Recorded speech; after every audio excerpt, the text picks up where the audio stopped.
welcome to the 90th episode of Retrotopia. My name is Brian, and I'm going to be your host for this week's show. And, of course, this week we're talking about the classic RPG on the Nintendo Wii, and, of course, it's also now available on the Switch, and it's called Xenoblade Chronicles. Of course, this week I'm also joined by a special guest, the anime field guide host for all things anime, SuperDave. And he is the one who convinced me to play this game and give it a proper go, even though I have dabbled in it a little bit over the history of the game. This was the first time I actually sat down and played the game, and I must say, wow.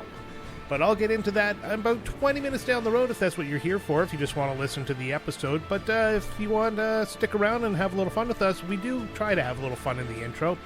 But before we get to that fun, I have to sit here and give the boilerplate stuff. So, if you could give this show a 5-star rating or any rating at all and leave a comment on wherever you get your podcast, that'd be really helpful. And it's actually something I always I love seeing. It makes me happy. That would be wonderful. And of course, if you want to join our social medias, which includes Twitter, Blue Sky, Instagram, YouTube, and our Discord, you can do so at linktree/Retrotopia. That's linktr.ee/Retrotopia. And of course, if you go to retrotopia.dashery.com or use the link in the description of this podcast, you can find our merch store where you can get t-shirts, hoodies, mugs, stickers, and so much more. We have a bunch of designs now and constantly coming up with new ideas, so keep checking back. Maybe you'll find something that tickles your fancy. Of course, if you want to support us in a different way, you can join our Patreon, which is free to join, where you get 2 more shows, Quick Play, which is a single host review of a game that we really couldn't make a full episode out of, or that a member of our hero tier selected as is one of their perks.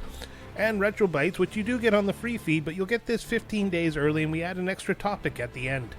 You'll also be able to suggest topics for polls, which we run approximately every quarter. You'll get to vote on said polls, you get to comment on the game of the week, and on the 9-bit banter box, because it's culturally elegant.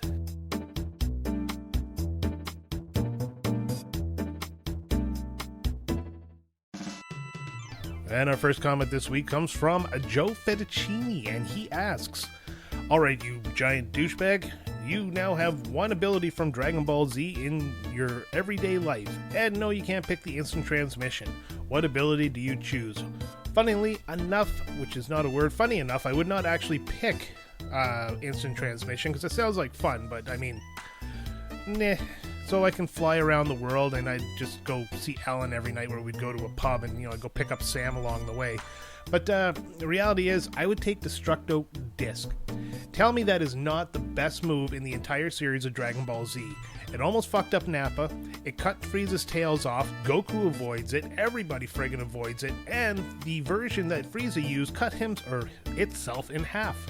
So, Destructo Disc is my number one choice, and with a close backup of Solar Flare. Get pulled over by the cops, Solar Flare! Boom! Cop can't see you, take off. Check out at the grocery store, they deny your coupon, boom, Solar Flare, grab the groceries and go. By the time they're back conscious again, you're gone.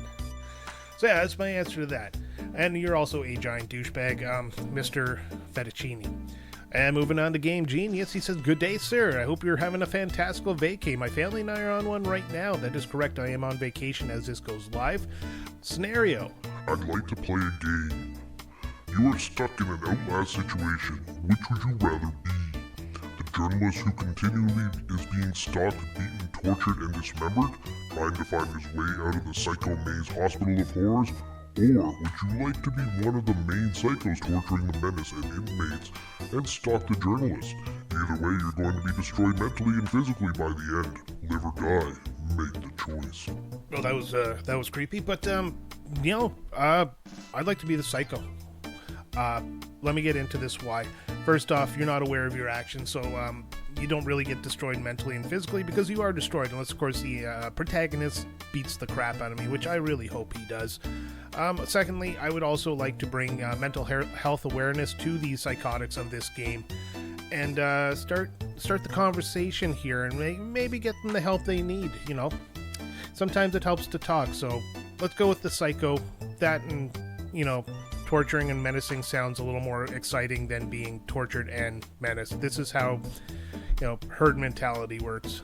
So yeah, that's my answer. It's going to be very simple this week, but that's the one I'm going with. Thanks for the question. Moving on to Radmac, and This one took me a while to think about because I had to read it a couple of times and I kept giggling at the word titties.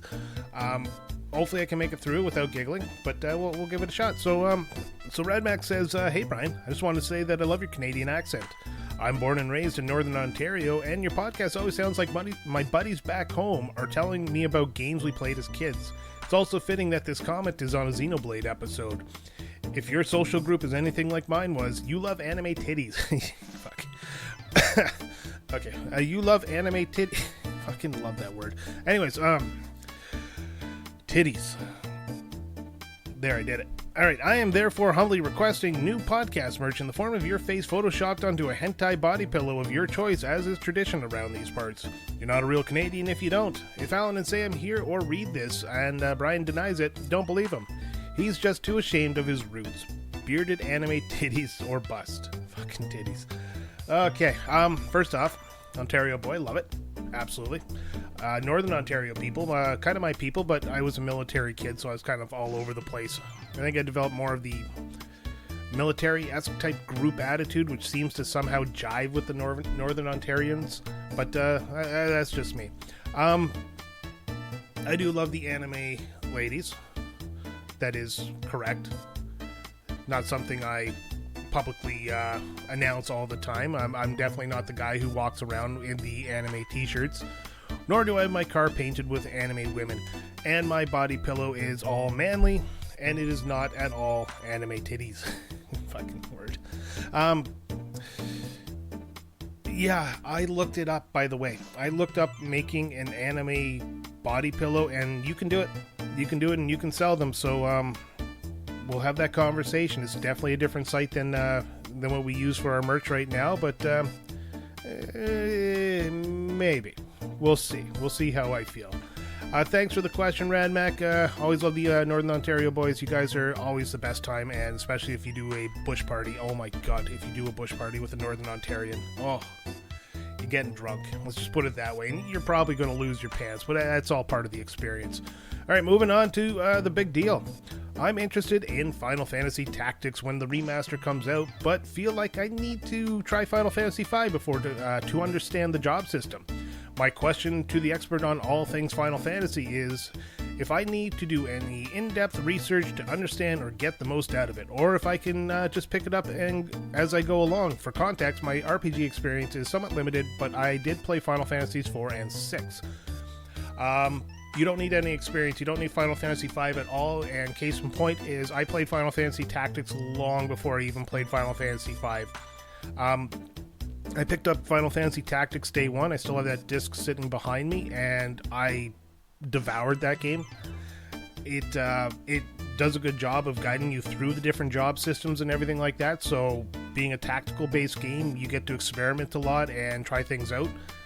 There is a way to cheese the leveling system, but I'm not going to get into that. It'll take a little bit of time to explain, and I just don't really feel like it. But no, you need no Final Fantasy V experience. You don't need to understand the job system. This game will teach you everything you need to know, and you'll have a great time. Honestly, if you like tactical RPGs, this is probably the benchmark for all tactical RPGs out there on an accessible level. I wouldn't say it's the most in-depth or the...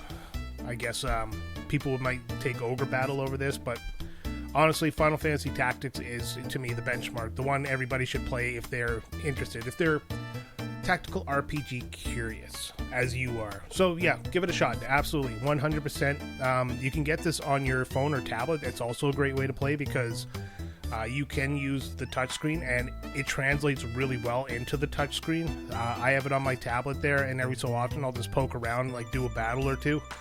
Great time. Absolutely fantastic game. So I hope you have fun with that. Let me know. Let me know if you do. All right, moving on to Mr. Hooley, who says, Hiya, Brian. How the hell are you? I was wondering if you have any funny stories, memories of getting completely toasted from the sun. Well, I should preface this with the fact that I am one of the God's chosen gingers. I have red hair and an aversion to stepping out in the sun for more than 1 to 2 seconds before I'm burnt. So I do. Actually, when I was a kid, I was in a daycare. That's how young I was. I was, 17? I don't know how you guys do daycares, but I needed to be monitored. But I'm kidding. I was under 10, and we went to a pool, and the sunscreen that was applied on me washed off in the pool there, and I got out, and my back got burnt like insanely bad. It was so bad, it was blistering. That's how burnt it was, and I couldn't lay on my back, couldn't sit down without leaning forward. It was insane. Ever since then, I've always made sure to have a good amount of sunscreen on, and it's to the point where I'll actually look for like a SPF 100 sunscreen just so I don't have to apply it as much, because SPF 50 will last me about 2 to 3 hours before I have to reapply it. It was the worst feeling of my life. It was just like when the blisters popped, it was all this ooze like gushing out. It was gross, especially for a young kid like me. I had to peel my shirts off my back all the time, and my mom just laughed at me. But that's my worst experience in the sun, and I'll never do it again. I'll put it that way. Me and the sun, we're not friends, even though I love warm weather.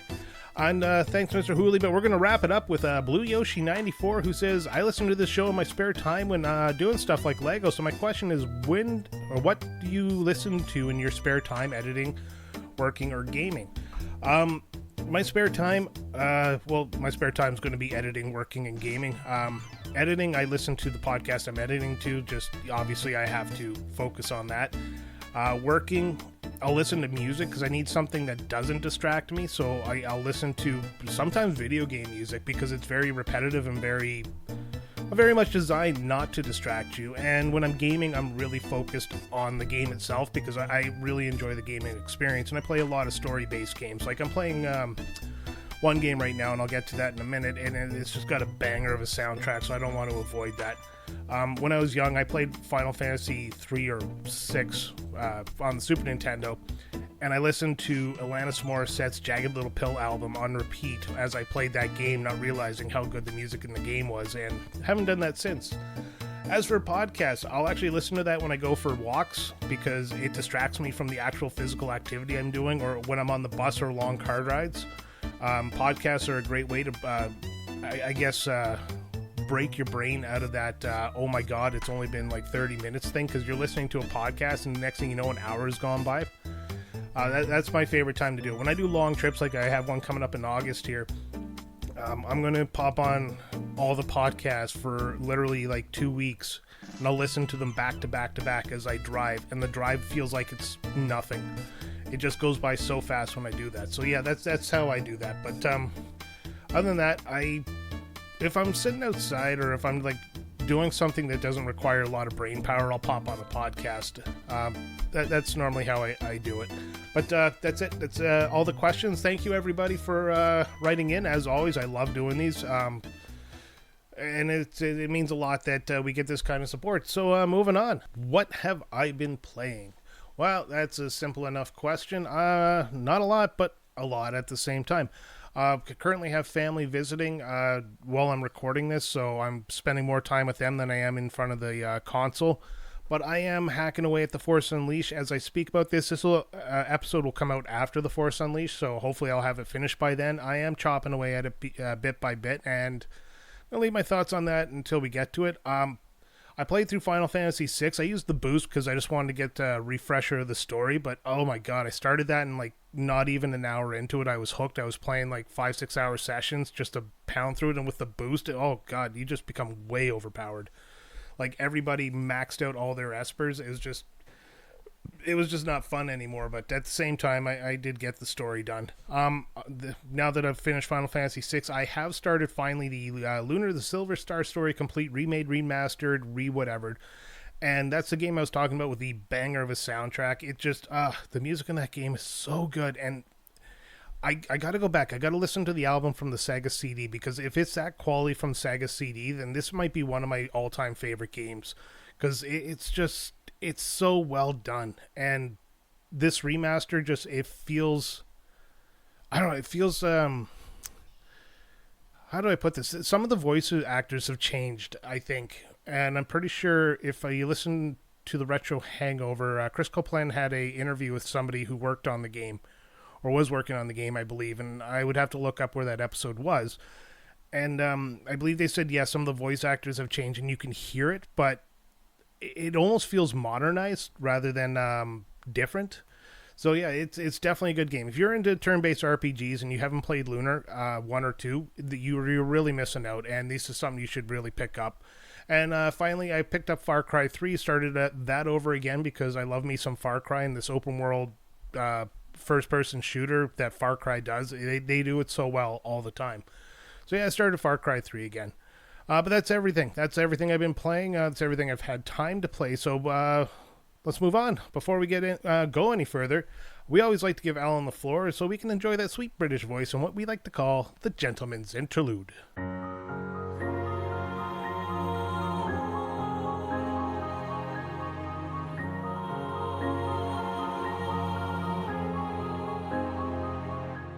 In an age where the boundaries between myth and reality blur, there arose a tale of titanic worlds and fateful destinies. Xenoblade Chronicles, a masterpiece of sweeping epic fantasy that beckoned players into a realm vast beyond imagination. Born from the visionary minds of Monolith Soft, a Japanese developer renowned for crafting narratives that resonate deep within the soul. This saga first graced the world on June 10th, 2010 in Japan, before spreading its wings across North America and Europe later that year. Set upon the colossal backs of two eternal titans, Bionis and Mechonis, whose colossal forms are intertwined in eternal slumber, Xenoblade Chronicles thrusts players into a breathtaking tableau where nature and machine collide in a struggle for survival and hope. The world itself is a living monument to the ancient conflict between the organic and the mechanical. Vast landscapes stretching across the bodies of these sleeping gods, where forests bloom from the giant's flesh and cities rise like shining spires amid their limbs. At the heart of this odyssey stands Shulk, a humble youth whose fate becomes intertwined with the Monado, a mystical blade imbued with the power to pierce the veil of destiny itself. Guided by prophecy and forged in the fires of war, Shulk and his companions embark on a quest of revenge, discovery, and salvation. Battling against the relentless Mechon, cold, mechanical foes threatening to annihilate the living. Their journey unfolds with poetic grandeur across sweeping plains, treacherous mountains, and deep ancient ruins, each locale teeming with secrets, legends, and dangers that test the very fabric of their courage. Monolith Soft's masterful fusion of deep narrative, innovative gameplay, and breathtaking vistas revolutionized the RPG genre. Xenoblade Chronicles wove a tale not just of heroism, but of complex relationships, sacrifice, and the eternal struggle between light and shadow. Its immersive combat system, where timing and strategy dance in harmony, allowed players to command the tides of battle with exhilarating precision. Following its initial release on the Nintendo Wii, the game's legacy endured through enhanced versions such as Xenoblade Chronicles Definitive Edition on May 29, 2020 for the Nintendo Switch, bringing renewed life and clarity to the epic for a new generation of adventurers. Thus, Xenoblade Chronicles stands as a monumental saga, a timeless epic where destiny is forged on the anvil of conflict, and the echoes of gods and heroes resound forever across the world's vast, living canvas. it remains a shining beacon of storytelling and artistry, inviting all who dare to dream beyond the horizon to wield the Monado and shape their own legend.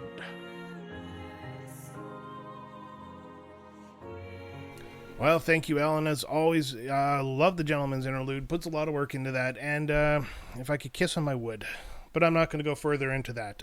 So, before we start the episode, we do have comments from our Patreons. We always like to listen to your memories of the game. So let's start with Mr. Hooley, who says, I have nothing to add to this. And that's a great contribution. And he says, I couldn't agree more. Thank you, Mr. Hooley. Yes, that is something I do to Danny on Retro Wars every week. And I will continue to do. Joe Fettuccini says, I know nothing about Xenoblade / Gears, so I'm just sitting here staring. Oh, God, I'm going to start that again. Joe Fettuccini says, I know nothing about Xenoblade / Gears, so I'm just sitting here staring at the thumbnail, and I'm just going to felicitate, big word, you. Fuck. It's going to blow me, basically. That's what he's trying to say, fancy. All right, anyways, he's just going to do that a bit, and he's going to let me know, or I'm just going to let you know, your Photoshop skills are really improving. You did a lot of subtle stuff to make this look good. Thank you. Actually, I put a little extra time into this one, and I am really trying to learn Photoshop. But he also says, he continues, and says, also, SuperDave is a delightful southern lad, and I look forward to listening to this. You should. A really good episode. SuperDave was a fantastic guest and way too knowledgeable compared to me. Then we have Fallen Snow Kiku, one of our biggest RPG fans. She says, I typically save big, important RPGs for the winter months, and I played through Xenoblade Chronicles on the Switch a few Christmases ago. While I'm not sure I love the gameplay, I really enjoyed the story and can see why this is a very highly regarded. I own the entire series on Switch now and probably play 2 sooner rather than later. Chris Coplan for the Retro Hangover podcast with the comment that made me look something up. It says, I remember this when I'm going to start that again because, God, I'm not even going to cut this out. I'm bumbling right now. Chris Coplan for the Retro Hangover podcast says, I remember when this came out due to Operation Rainfall. This is not only my favorite Wii game, but my favorite JRPG ever made. It's a game that felt more epic than it had any right to be when it came out in 2012, especially on the system it came out on. The presentation simply is top-notch, and the gameplay just hums. Something I find better with the Wiimote plus Nunchuck combo. This is a must-play game, a true classic all the way through. Well, he said something there that I have to bring back an old segment, so once again, this is Retrotopia's... I don't know. I looked it up on the Wikipedia. So according to Wikipedia, Operation Rainfall, commonly known as Op Rainfall, was a video game-oriented fan campaign founded to promote the release of games not available in North America. Initially aimed at promoting the North American release of 3 games on the aging Wii home video game console, only released in Japan and Europe, it later transitioned into a community blog dedicated to niche Japanese games and further campaigns aimed at the localization of Japan-exclusive games. From inception, its stated intention was to show publisher Nintendo the demand for the 3 chosen games. Beginning in 2011, it was designed as a push for the release of Xenoblade Chronicles: The Last Story and Pandora's Tower, 3 games released later in the lifespan of the Wii. The campaign was acknowledged by Nintendo, and though they initially announced that they had no plans, all 3 games were eventually released in North America, the former by Nintendo itself and the latter by Xseed Games. Reception of the campaign has been favorable overall, and its perceived success when compared to similar earlier campaigns was also noted. So that's it. That is what Operation Rainfall is. I had to look it up. That is fantastic. I always love when there's a story about the gamers getting together to get what they want and bullying the big guy into giving it to them. So with that, let's start with a little bit of music right here, and we are going to be talking about Xenoblade Chronicles, first released in June 2010. It is an action role-playing single-player game developed by Monolith Soft, published by Nintendo, for the Nintendo Wii, also available on the 3DS, and currently available on the Nintendo Switch. Thank you for listening. We hope you enjoyed the show.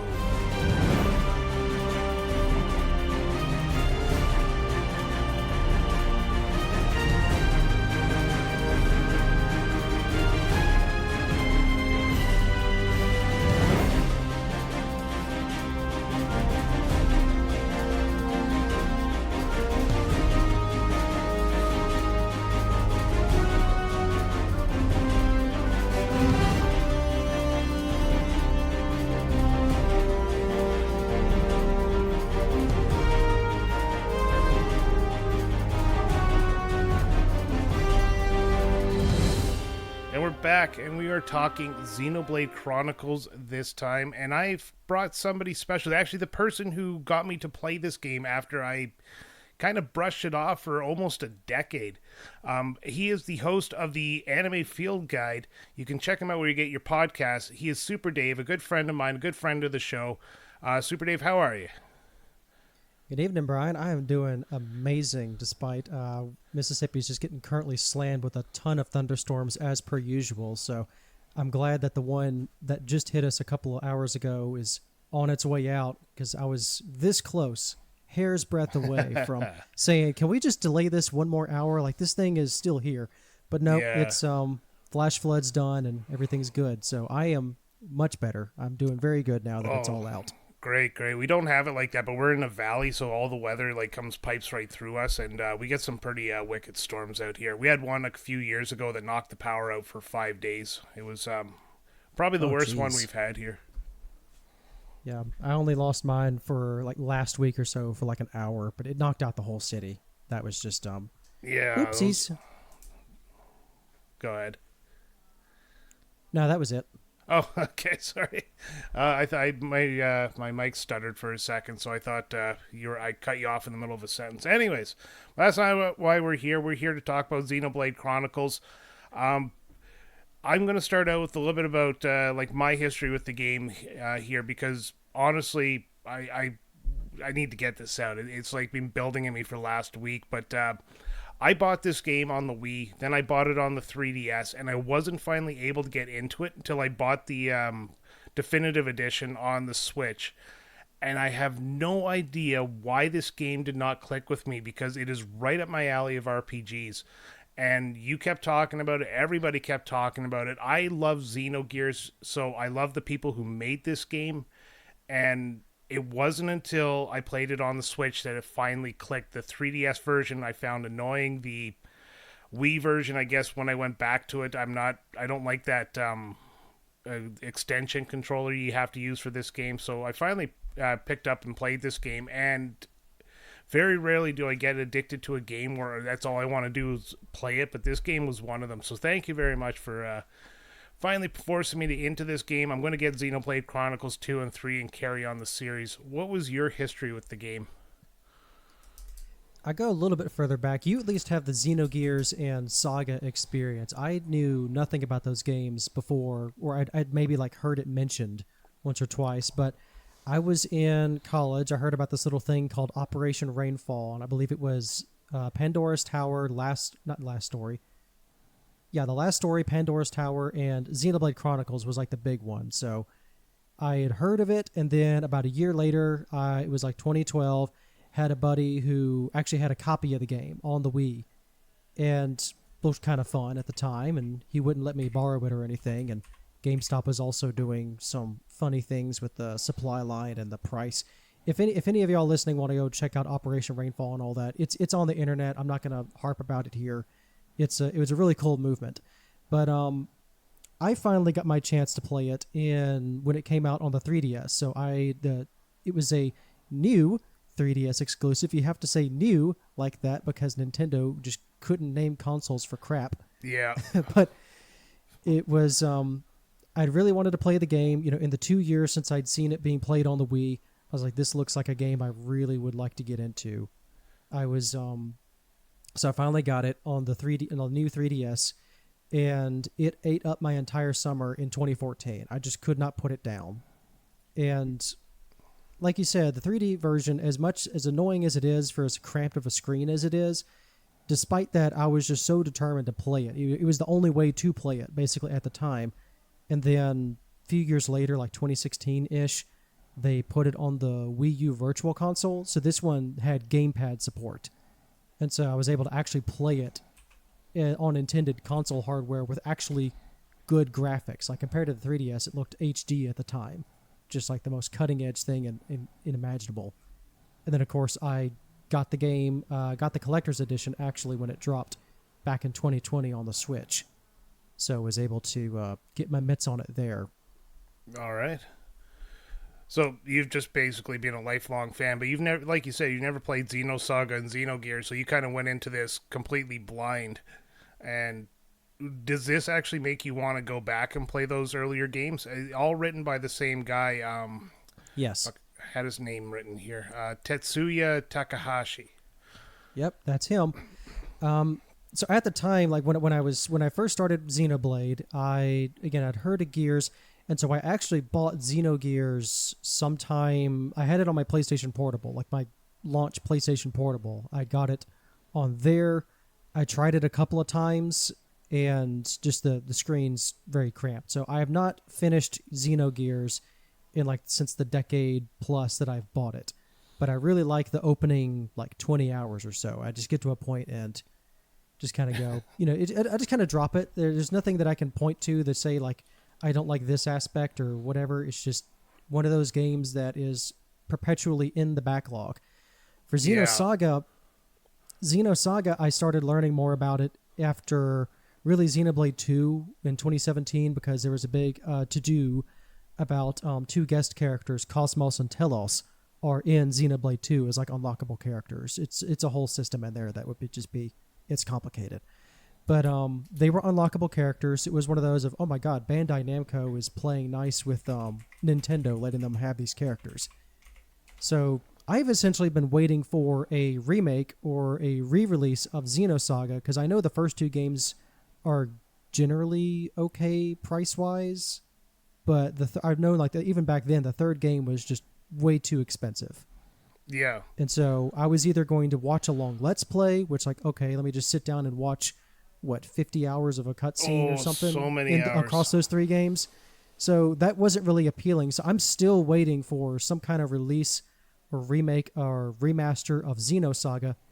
And not to go too far into the series, but after Xenoblade 3 and the DLC for Xenoblade 3, they better release a Xenosaga somehow post-haste, because Takahashi's at the point 10 years later after this of it's just Xenosaga again.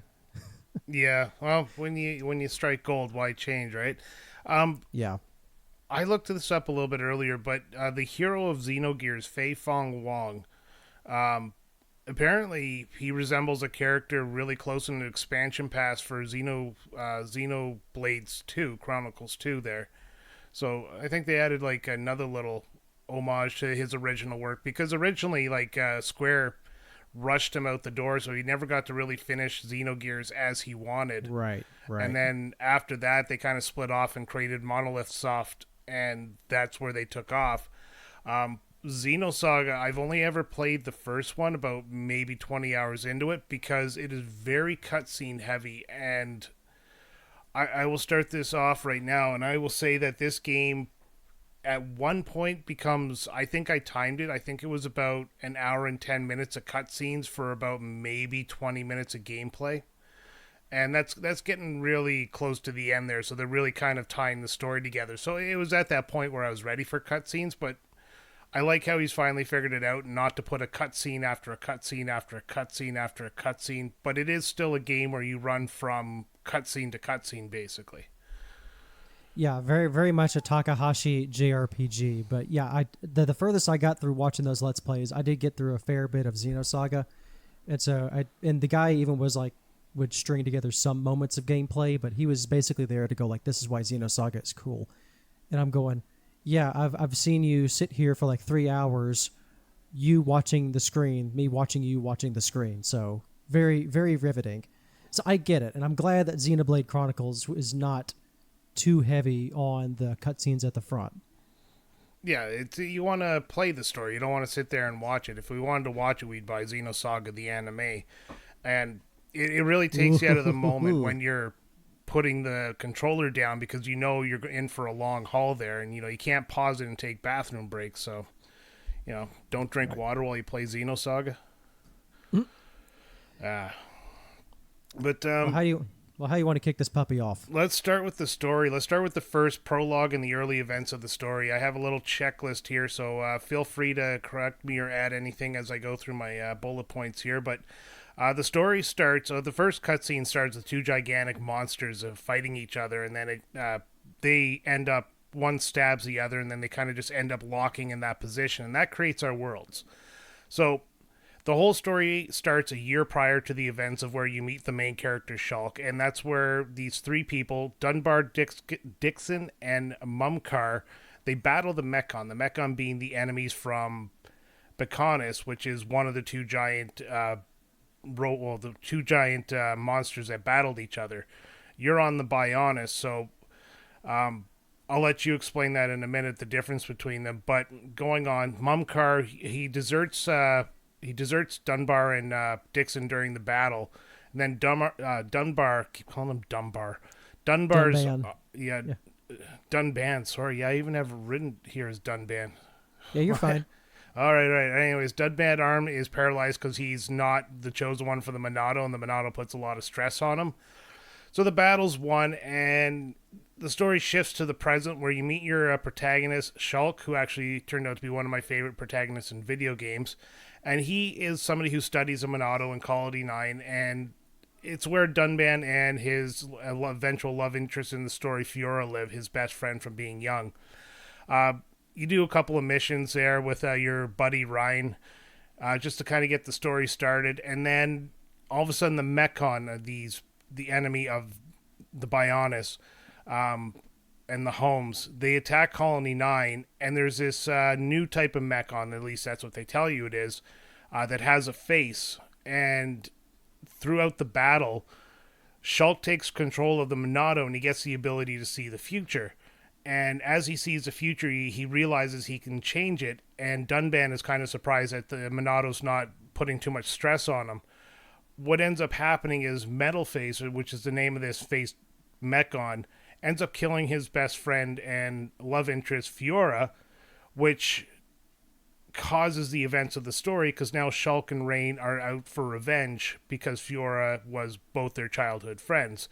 And that's where the story kicks off. And I'm not going to go further into that because I really don't want to get into the spoilers this early, and everything from this point on is a spoiler. So did I miss anything? No, that was pretty succinct. As far as what the Monado is, for those of you who have not played the game, it's that big red sword on the front cover. It is essentially a lightsaber that can also do various other things. And so legend has it that the Bionis, which, again, the Bionis and the Mechonis are these two gigantic... Like, think of it like two continents. The two literally sized continent titans are just beating each other with a sword. So the Mechon... So the Mechon has, of course, the giant metal sword, and the Bionis apparently used this giant laser beam sword that is supposedly now this little red laser sword called the Monado. And we'll talk about what it does later on. But yeah, the everything else after this, like, it's a very story-heavy driven game. So, I mean, obviously it's a big involved JRPG. And even us saying, like, the fact that your childhood friend Fiora gets killed, it's not really there. Like, this was in all the promotional stuff. Yeah. It was there. You knew Fiora was a red flag the moment she entered your party, although it is kind of fun to control her during the missions. You can make her the party leader, and she's basically just a diet Shulk who uses twin blades. But, yeah, that's essentially how the game starts off, your classic hero's journey of just... Anytime you start in a small village that is too idyllic, something's going to happen. That village is going to get attacked, and now it's time to jump on the giant robot. Sorry, that's Gears. Now it's time to get the shiny sword and get revenge. Yeah, I mean, if the story works, right, I'm pretty sure we can nail off 1,000 RPGs that all start with the small village. Looking at you, Breath of Fire. Oh, yeah. Yeah, but no, you're absolutely right. Like, Fiora dying happens so early in the story that it doesn't really become something that becomes. Well, see, it's the entire driving motivation at the start, and so by the time you get to the point of, what's interesting is, of course, like, this starts off as your typical, well, I guess like a atypical revenge plot, and as Shulk and Ryan go into the world and meet more people and gather allies and learn more about the wider situation, by the time you have the driving motivation, Fiora's death is still very much close to Shulk and Ryan's central motivation. Revenge is in so much of the story that by the time you're ready to expand the scope and get into your usual, typical JRPG thing of world-spanning conflict and the fate of the such and so, and all of your grander trappings.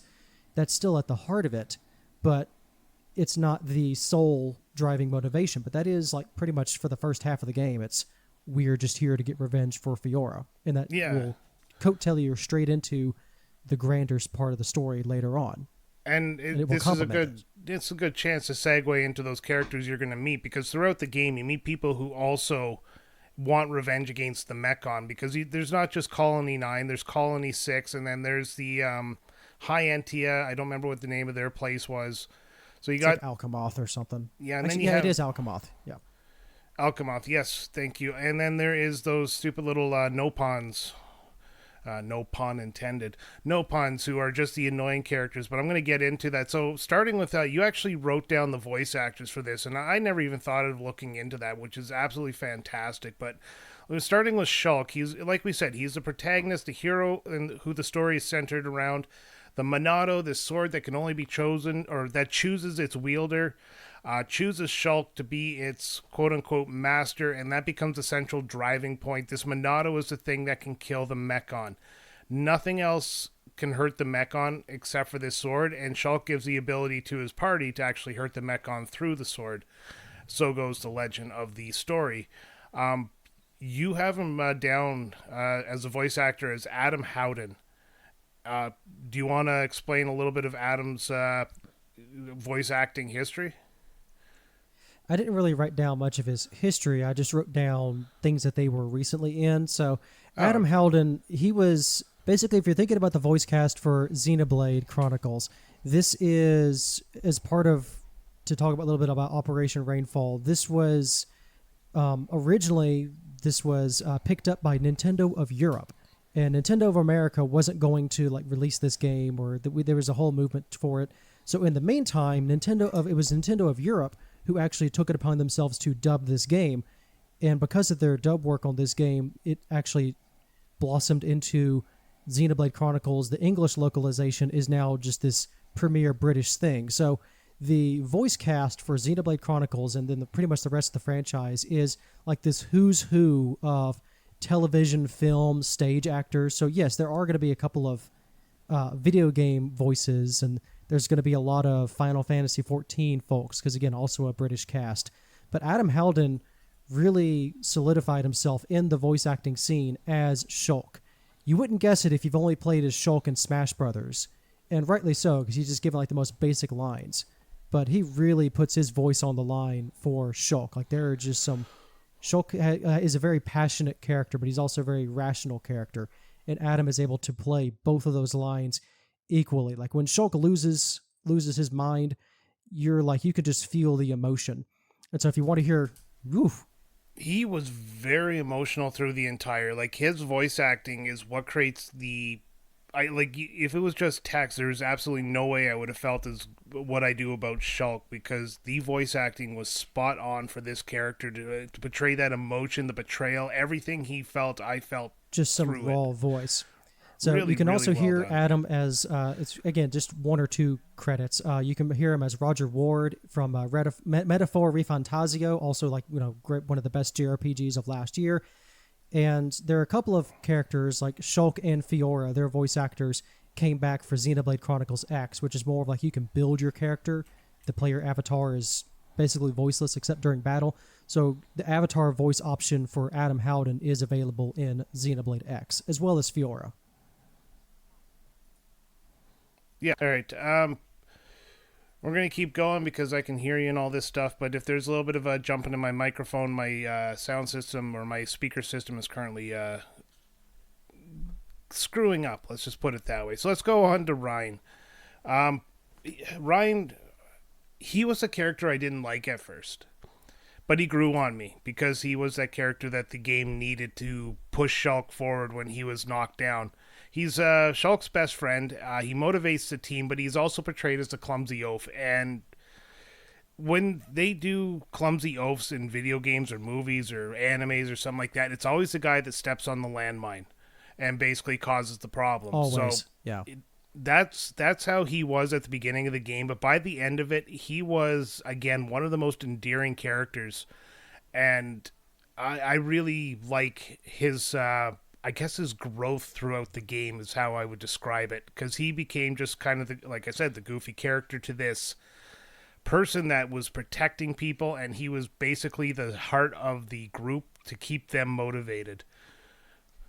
Yeah, because in the middle of all of this, when all like the more fantastical stuff happening, you'll have characters that will talk about, they kind of like to become the mom, the dad of the group, and Ryan was always like, he was always to me like the everyman. He's just the guy tagging along, going, oh, what's all this then? Oh, this is really neat, huh? Like he doesn't really, I'm not going to call him a himbo. He kind of starts off like that, but he's, he definitely is like the muscle brain, but he is also like the burliest dude on the team. He is your face tank. It's his job to soak up all the damage. But when the chips are down, he is truly Shulk's ride or die. You know, no matter what, he's the first one to believe Shulk and his visions, and he is always in Shulk's corner no matter what. But he's also unafraid to really dress Shulk down when he's getting too much in his own head. You know, you're overthinking it. Let's focus up and do what you need to do. You don't, just stand around thinking about it. Let's go. So he is a surprising voice of reason as well, because one of Shulk's main character flaws is he tends to get in his own head, or he doesn't tend to share sometimes. So Ryan's always there to be like, what's wrong? Tell us, we're here for you. You can trust me. You can trust us. We'll take care of whatever it is that you can't do. Don't try to do everything by yourself. That's what Ryan brings to the table. And he does it like a best friend does it. He doesn't sugarcoat it with, oh, well, I hope your feelings are fine. So I'm like, hey, smarten the fuck up. You have to tell us what's going on. Otherwise, we can't help you. Yep. And that's what makes him such a kind of endearing character later on, because it really becomes that right before the third act, that lull that happens where everybody gets sad because everything's going wrong. Yeah. And, he just pulls people out of it. He was voiced by Jay Taylor. I'm going to, again, hand the microphone over to you because I am not good with voice actors. Now, I haven't heard much of Jay Taylor before, but I would like to check him out, some of his other works, or see what TV shows he may have been in. But he's done Yaksha King from Black Myth Wukong. I don't know how big of a character that is, but he's also a guy like Fist Ivaris from Baldur's Gate 3. Looks like a monk type dude. I would like to really play Baldur's Gate 3 at some point. So if I ever run into Fist Ivaris, I'm definitely going to listen for the voice. But again, everybody in here is a big TV, film, stage actor, so I didn't want to bog down with a bunch of British TV that I know nothing about.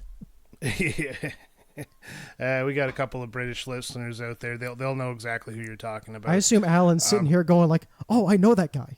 Oh, I know that guy. All right, cheerio. All right, cheerio. Pip, pip. Tea time. All right. Anyways, our next character is the love interest. We talked about her already. She dies, but her name is Fiora. She's introduced very early on in the game. You control her for a little bit there to quote-unquote deliver soup to Shulk, and then from that point on, she's just kind of like Dave said here, just a floater in the party. She is presented as the love interest. Like, you can tell there's like some sexual tension going on there. Like, he wants to, she wants to, but they just can't build up the motivation. Not much to talk about with her because she was killed by Metalface pretty early in the game. But yeah, you do get to do a couple of fights with her, especially during that Metalface fight. Yeah, I think she's not. Yeah, I think the game does a decent job. It gives you enough time with her to make it like she is indeed a very endearing character. But again, it is one of those of the whole time there's just this sense of dread as playing as her. And even in New Game Plus, where everybody is, when you go to New Game Plus, you can go in at basically like level 99. So like Shulk and Ryan are just one swing, everything's dead, and even Fiora kind of, but even at that, gameplay aside, it's like, oh yeah, you're still just going to get bopped. But it is, she's the Aerith of the crew, so there's no coming back from that one. And it is indeed like I know we're kind of like just saying like, yeah, she dies, but it really is a big moment. Like they really do play it up for all that it's worth. Because it's also the fact that Shulk is in a vision, but they're getting their butts kicked by Metalface. So Shulk can't move. He's laying paralyzed on the ground. and he's seeing the vision and can do nothing about it. And just complete drama. It's the way they present her before she dies as well, because she is this very humble, very soft-spoken girl. She has a moment where her and Shulk go up to the top of that lookout, and they connect. And if you didn't know she was going to die, which I honestly didn't know at first, which I guess I'm ruining it for those who want to start the game. But anyways, it's in all the promotional material. Yeah, they really build it up as this character that's going to be with you through the entire story, just to develop this love story. They found a way to work it, and we'll get into that in the spoiler section. But for now, she was voiced by Karina Reeves. Mm-hmm. And back to you, SuperDave. Yeah, I've seen her mostly a bunch of roles. I just said like a bunch of roles in gacha games. So Zenless Zone Zero, Wuthering Waves. So some anime gacha games. Also a bunch of characters across Final Fantasy XIV. She's also in Professor Layton versus Phoenix Wright. I thought I wrote down the character, but I think she voices like a witch or someone who's accused of being a witch. So I know you just did a Professor Layton episode. You got a bunch of the games. So we did, yeah. So she is in that game, and a couple of other folks are in Professor Layton as well that I was able to listen to their voice work. So I thought you would appreciate some Professor Layton actors. Yeah, I kind of noticed that one right off the bat. No, Professor Layton was a good game, and her voice acting in this is absolutely fantastic again. Like, I can't really think of, besides, we'll get to Riki, but I can't think of a bad voice actor in this game. All right, next, that's your main three. Basically, those are your Colony 9 groupies, I guess you call them. So from that point, after Fiora dies, Shulk and Rain take off to find Colony 6, or like that's the next goal. So they go up to Colony 6, and on their journey they bump into somebody named Sharla, who's a medic sniper, I believe is how they describe her in the game. Yeah. She uses a rifle. She has a love interest named Gadult who is missing, and that is her reason. And there's this kid named Juju, which is a terrible name. That's her younger brother, and who essentially leads you to her through a series of mini quests. Yeah. I don't know what I think about her. She was actually a main in my party because she had the part, or like the area healing, but personality wise, I don't know. I felt like she didn't really fit in at times. Yeah, Sharla is an unfortunate. What am I trying to say? Sharla is unfortunately a miss as far as the wider character story in the game. She has her motivations for joining the party are resolved almost instantly after you meet her. The general thing, like Colony 6 is like the next stronghold of humans, or Homs as they're called. And so her entire motivation is there was a regiment left, and her boyfriend, fiance, whatever, Gado, was there. And so as soon as you meet her, she's all about, oh my God, I have to find Gado. And that is resolved, again, pretty quickly. And even as soon as you meet her, it's kind of like the game starts going, oh, well, she is... like, she immediately looks at Ryan and goes, oh, you remind me of Gado. And I'm sitting here going, too soon, lady. Too soon. Yeah, really, like, let the body get cold. Yeah, so... But as far as what she does in the party, I mean, the dedicated healer, sure...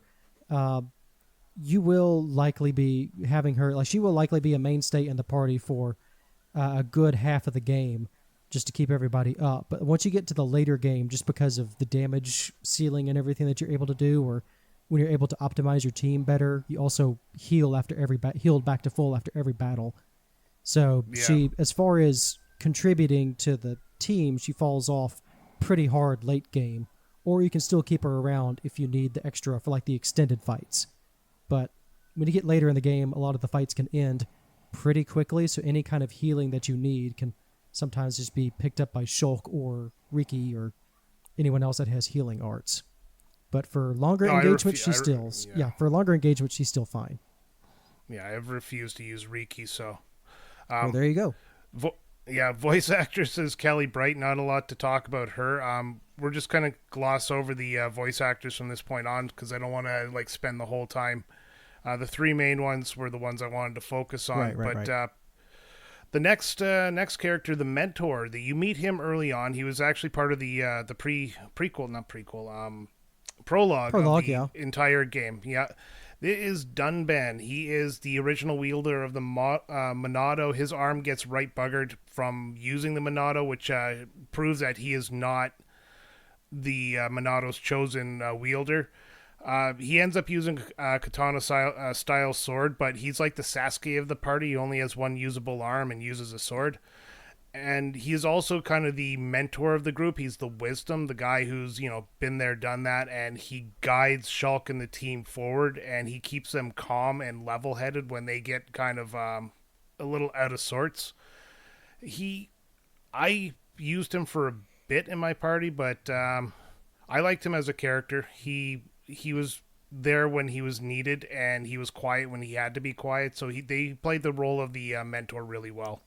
Yeah, he's both the dad and sometimes the tactician or the general of the group. So Dunban is a consistent source of support and leadership through the group, but he never tries to upstage Shulk. Shulk as the wielder of the Monado, I kind of look at it. I know Xenoblade Chronicles is pulling from a number of things, but I always view the Monado as almost like a One Ring scenario. So like Frodo Baggins is the guy who's making all the decisions for the Fellowship. So he kind of Dunban to me is like the Aragorn of the team, if you want that kind of comparison, nerd comparison there. And nerds around the world are just went, oh yeah. But I hope they forgot did. to I mention. hope the analogy worked. Oh, it worked for me. But I forgot to mention Dunban is also the brother of Fiona, and he is also he leaves the party right away after Fiona's death, but he joins you just after you get to Colony 6. I can't exactly remember. Yeah, it's right after Colony 6. He's been in after that Battle of Sword Valley, he's spent the entire year recovering. And so it's just your right arm is toast. Literally toasted. Hence my Sasuke reference. Yeah. But his voice actor is Rufus Jones, Sir Sloan and Bravely Default 2, The Flying Scotsman. I'm not sure what that one is. That's one of the trains from Thomas the Tank Engine and Friends. Oh, there it is. I see. Yeah. I found he's been voice actor for a while, but I was sitting there going, oh wow, he was this train from Thomas the Tank Engine back in 1984. And so I actually had a clip to play with it. So it is very much like a much younger Dunban. It's great. It's great. I just wanted to throw that in there. So yes, we have Thomas the Tank Engine representation from the British cast. I'm awesome. He's awesome. There you go. All right, moving on to Melia. This is our second last one. Melia is a High-Entia future queen / ruler.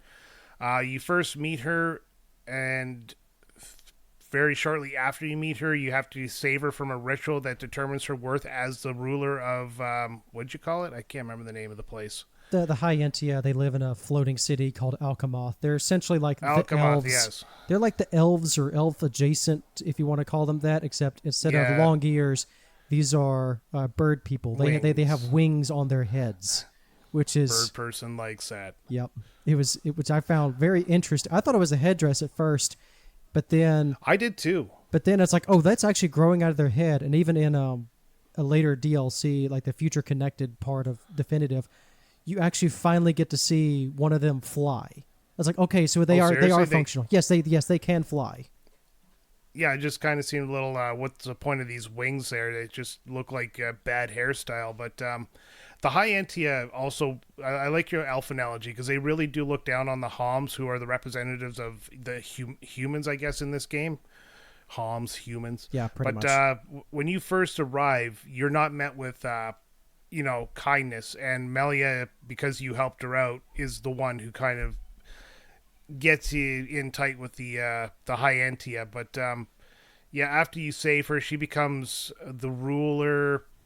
What do you call that? Well, she becomes like the crown. She becomes the crown princess. So she is definitely succeeding the throne, or is in line to succeed the throne after the events of this game are done.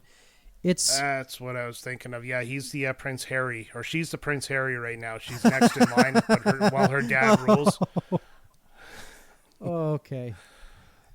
All right, she is voiced by Jenna Coleman, who some of you might love. It was Doctor Who companion for the Matt Smith's Doctor. Yep.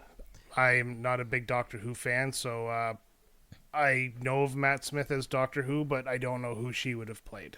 Yeah, every Doctor Who gets a female sidekick, so that was who she was. I actually didn't recognize her back then, but as soon as I saw it, I again saw another image. It's like, oh my god, that is her.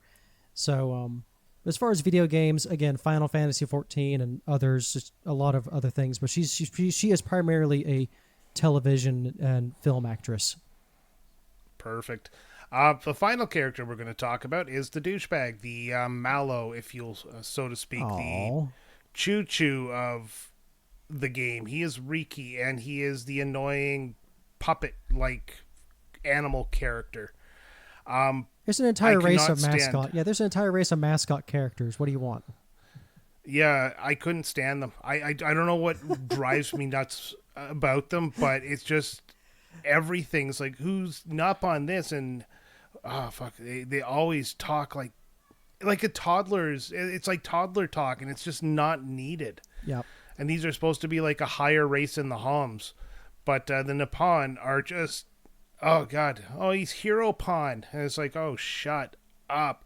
But yeah, he's the I can't slippery say anything Pete. nice. Yeah, he's the slippery Yeah, I Pete. can't Yeah, you can say nice stuff about him because I have nothing nice to say about him. No, he's great. The first time I ever saw Riki, I was like, what the hell is this? But the story is like, okay, so there's an entire race of what I call like a bunch of fluffy balloons that can waddle around. And they all live in a tree, so you can think of them as the Ewoks. And they talk just about as high-pitched as Ewoks. And they all refer to themselves in the third person. They are the Nippon. They're supposed to be adorable. And Riki is like a British squeaky voice. He is that year's chosen hero pawn.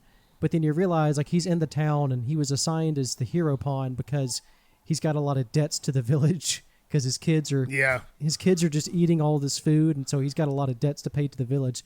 So they go, okay, we're gonna make you the hero pawn and go kill a dino beast, which is also how you meet Melia. She's tracking down this dangerous thing, in the woods that can read minds called a Telethia. So they're like, Riki, go kill Dino Beast and we will clear you of all your debts. So like you say, he's kind of like the slippery Pete of the town. They just, even after you kill the Telethia, he's added to the party because they essentially run him out of town so he can pay off all of his debts. Because in between him killing the Dino Beast and coming back to town, his kids ate a bunch more food. So the chief is suddenly like, a new prophecy of Heropon. He will continue his journey. And Riki's going, no, that's a lie. You never said this. And Chief just turns around and goes, it was prophesied many years ago. Now get out of town. Yeah. So he's Here's cute. Your bag. Yeah. Fuck off. He's cute, but if you don't like that kind of character, like if you don't like Morgana or like Teddy Persona series or anything like that, he can indeed be very grating. And you've got Wayne Forrester here voicing him. Who as soon as I saw that he voiced Gollum from the Gollum game in 2023, I listened to a voice clip and I went, "Yep, that's Riki." if he had a throat condition. Yeah, no, it just reminds me of Xenogears and Choo Choo there, who put Choo in the place of any word that sounded like it, and it just it's the exact same character. Yeah. Yeah, game didn't need a character like this, or he could have been the one that spoke properly. I don't know. I'm going to gloss over the side characters as we get into the spoiler parts of this. We'll probably come back to them. These are the main characters you're going to run into that are non-playable. You have Dixon, who was with Dunban at the Prelog battle. He looks like a stoner from the 70s, Absolutely. And he always seems to know what's up. Yep, the mysterious guide who somehow knows all the uncharted places across the Bionis, and he's got connections with everybody. A very enigmatic character, I would say, but also one who's like very friendly with the party. It's like, oh, you need to go somewhere? Well, I know the back way. So, an interesting guide to say the least. Yeah, for sure. And he's also the mentor of Shulk, which comes into play later. And then you have Mumkar, the other person who was with Dunbar at the Prelog battle. He disappears after the battle. He's actually shown running away, and he'll reappear later in the story. You'll bump into him. You have Vanya, who is the Mechon leader's sister. Callian, who is the brother to Melia. who ends up being kind of the ruler in her place while she goes on an adventure. You have Emperor Saurine, who is Melia's father. We'll get into that later, his story. Larithia, Melia's stepmother. Again, somebody we'll get into later. Zord, one of the first face Mechon you meet outside of the first battle, and he's kind of the one that makes you realize that the Mechon can now talk and stuff like that. Very interesting character, so I had to write him down. Right. And then finally you have Alvis, which is a very important character. You meet him partway through the story there. Shulk meets him alone, and he seems to know more about the Monado than he really lets on. He's able to wield the Monado without any problems, and he teaches Shulk a little bit how to use the Monado. He becomes an extremely important character to the story, and he shows up again with the High Enti as their future seer, their prophet. He was voiced by Blake Richardson, Angelo from Dragon Quest VIII, which is a game I've had for years and I still haven't played, and then voiced Amaric in Final Fantasy XIV. Is there anybody else I missed off this list that you can think of? We pretty much got everyone for now. Alvis is kind of like, I saw someone compare him to like, he is Riku from Kingdom Hearts. Like he's just got all the mysterious bad boy energy. Yeah, from that that's one. a great comparison. Yeah, I can't claim that one. That's someone else's pull. Well, too bad. It's ours now. We have stolen it. There you go. Come at me, bro. In true British tradition. Shots fired. But that's it for the characters. I know that was kind of a long slog, but that's like 90% of this, because this is a really character-driven game. And knowing the characters is very important because they're dynamic as you go through the game. Even the ones I mentioned that don't seem like they're a big part of the story, they eventually do meld with the team, and it becomes kind of this cohesive group that relies on each other. And I like story writing that brings a team together. Just call me old-fashioned. But the gameplay, this is where the game truly shines. And like I said, I did not get into the battle system at first. For this, the party auto attacks, and then they kind of move around. They have let's call it an arena. They have a circle of boundaries, and you have a 3-character party. They run around. Yeah. Oh, yeah, I guess the boss fights are a little bit bigger. So normal fights have a boundary, but they'll auto attack as you run around. You have to be close enough to the enemy for the type of weapon you're using. And then you also have these different types of, I guess, attacks, healing, buffs, and stuff like that. And I don't want to take up all the time while you sit there. So if you want to explain, because you got some notes on the different types of arts. Now, I'll just kind of rip through it real quick. So you can think of it as one of those, when you hear a JRPG go, we are a combat hybrid, real-time, and turn-based, yada yada. This is basically what Xenoblade is. As soon as you draw your weapon, you start auto-attacking, and that fills up various things. But now you have your main source of damage or special moves called arts. And you can think of it like MMO-style combat. You use a move, that move then goes on cooldown, and you have a certain number of moves. So yeah, the combat system at the start, they only give you so many arts to work with, and they steadily just drip feed them through the game. And so eventually when you start getting more into the mid-game, you start getting your full set of moves, and they basically range from, you have your physical attackers, and then, the ether attacks from this whole Xeno series. Ether is basically magic. So you've got your physical attacks, your ether attacks. There's healing, debuffs, buffing characters. They have like auras, so like a character will basically just start using an aura. So like for Ryan example, you have a typical balance of like your tank, healer, DPS. So for like the very basic party setup, you have Shulk, who's your main damage dealer. He uses the Monado. He has party support. He has a lot of things. Another thing that makes Xenoblade combat interesting is arts and special moves have different conditions, or they have extra effects depending on where you are. So the obvious one is Shulk has a move called backslash. So you maneuver him to the behind the enemy, use backslash. It means more damage. Ryan, on the other hand, his job is to maintain enemy aggro, and you do that through attacking, and also you draw aggro by healing. So it's Ryan's job to distract the enemy, keep it on him, take all the damage enough to where Shulk and Charlotte can do their thing. And he has an aura basically like called Rage. His Rage will draw a bunch of aggro, just like, hey, eyes on me. And then Charlotte, meanwhile, her job is to keep Ryan alive, keep Ryan and Shulk alive. So she'll have your typical healing bullet for HP. She can shield him from certain damage or cure ailments. So basically all of your arts lead into each other, bonuses on positionals and such. But the main thing you want to do is there are a couple of combo options, and this gets expanded on in later series, but your main combo is what's called Break. And Break just means you've staggered the enemy, and you'll have a little timer that says, okay, the enemy is now staggered for this many seconds. And if you hit the next piece of the combo, it's called Topple. And so now the enemy is on the floor, not moving. They can't do anything.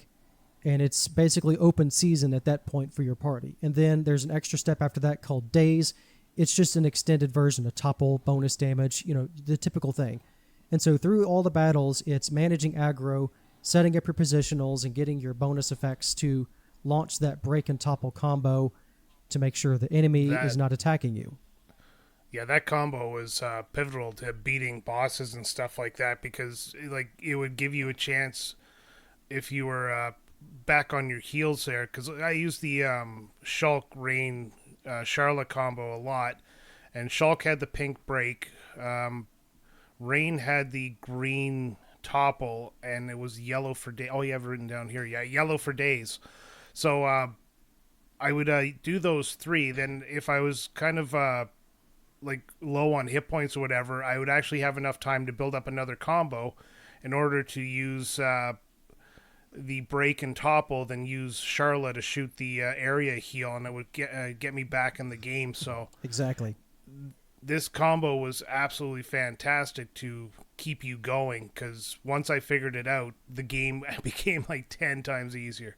Absolutely. There's some boss fights, especially early on, where you basically can't continue unless you prove that you can pull off this combo. And again, it's just a simple thing of, use the right arts at the right time. All of the characters, so your other party members are controlled by AI, and they will say their attacks. So you basically know, like when Ryan's Topple art, he'll say the name of the move. And so in my head, I'm going, okay, I better hold my Break arts for a little while, like however many seconds or so, before I try it again, because his thing will be on cooldown and such and so. Yeah, other party members, Yeah, nothing better than when it does it naturally there. You just hit the pink, and then all of a sudden the enemy's dazed, and you're like, oh, you guys freaking, you knew what was going on. Yeah, the AI is generally capable. Of course, they also improved it for Definitive Edition. So, like the Shulk AI was notoriously bad. Melia's AI is still atrocious. You basically need to be controlling Shulk or Melia in your party. But an extra little thing, everybody has a special talent art. So some of it is filled through auto-attacking, others are built up through arts. Every character, again, it's specific to every character. So like Shulk and Dunban have big attacks. Riki steals. Melia has a big ether blast. Charlotte, another thing that kind of puts Charlotte in the gutter as far as party support is, her talent is her rifle gets hot and she has to cool off, so she is completely out of the game for like 5 seconds plus. And it's always when I need her the most. But that is her talent art for what it is. It's just that's the main reason. But the specifically like with the Monado, Shulk's big Monado powers and what this sword can do is various party support. So Shulk will charge it up by auto attacking. And Brian, you said it earlier, one of the big things when you're up against Mechon, they typically resist normal weapons. So one of the Monado arts is enchant. So now everybody can hit Mechon like normal. Another one is the Telethia there. They have this annoying thing where they put this aura around them and then you can't hit them. So you need to use Shulk's Monado, and I can't remember which one it's called. Purge, I think. Monado Purge. Yeah, they use that to get rid of this so you can actually hit him again. Yeah. I did not figure that one out for a while.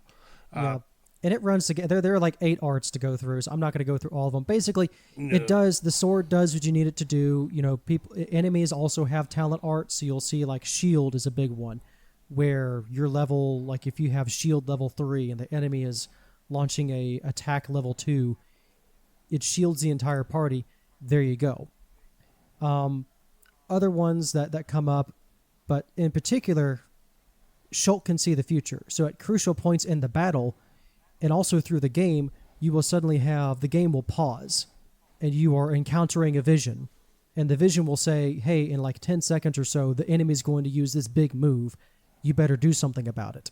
And so then that's typically solved by using a Monado art that either shields the attack, makes your party member evade the attack, or maybe you can also warn your companion, so then all of a sudden you get to use one of their arts for free. It's a crucial part of that game that leads into, all of a sudden things are looking bad, but then you can instantly swing it around in that moment, and then the vision will shatter because you've changed the future literally mid-battle.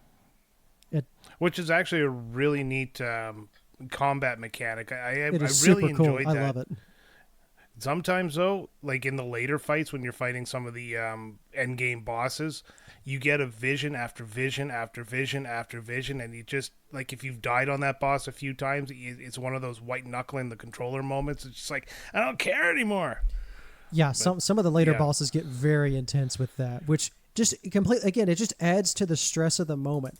Because, again, all the times that Shulk's getting visions, it's usually almost always like someone's in trouble or someone's going to die or there's going to be this bad calamity that's happening. And so it's such a tension in the story, and then you have the tension in the middle of this battle.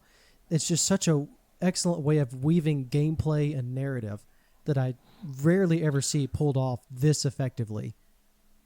Yeah, and the best part is, like, you would expect something like this to break the flow of the battle because you are going through this kind of mini cutscene, but you see what's going to happen, and then you go right back to where you were 2 seconds ago, and it doesn't feel like you've lost your groove. Like you're not all of a sudden trying to figure out what you were just doing, because it's short enough that it doesn't interrupt the flow, but long enough to give you the information. And I always ran to find the guy who was being attacked, and I would get them to use their art.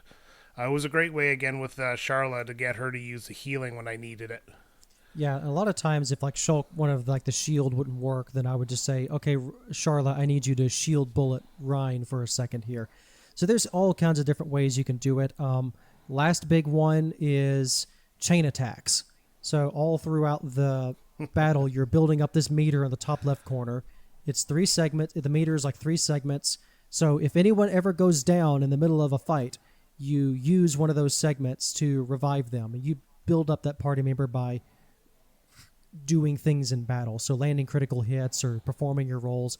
It'll just be there in the corner.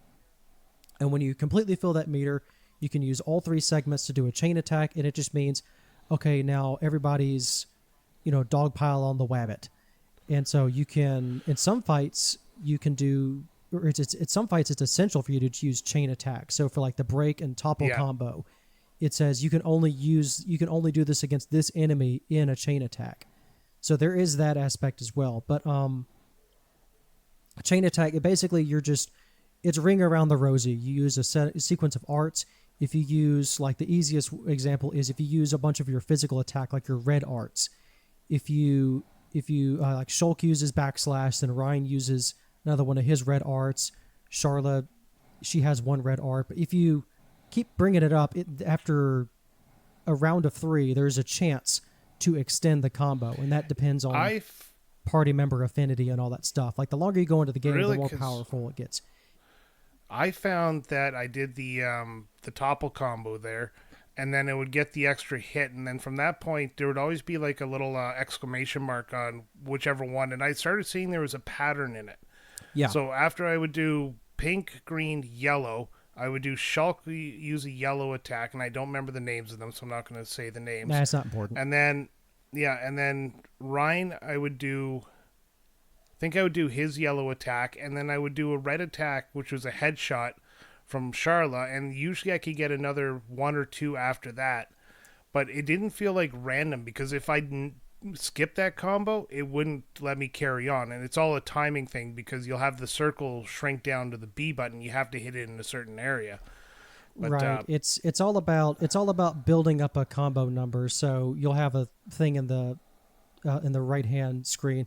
So basically, if you can get the number going of if you use arts of the same color, that's an easy way to build up the combo. Also, like a talent art is flat, but it also depends on, again, if you have a topple combo, if the enemy's down. There's a couple of things that go into extending the chain attack, because otherwise, a lot of the early game is use a chain attack and then Shulk, Ryan, Sharla, they'd use a move, chain attacks over.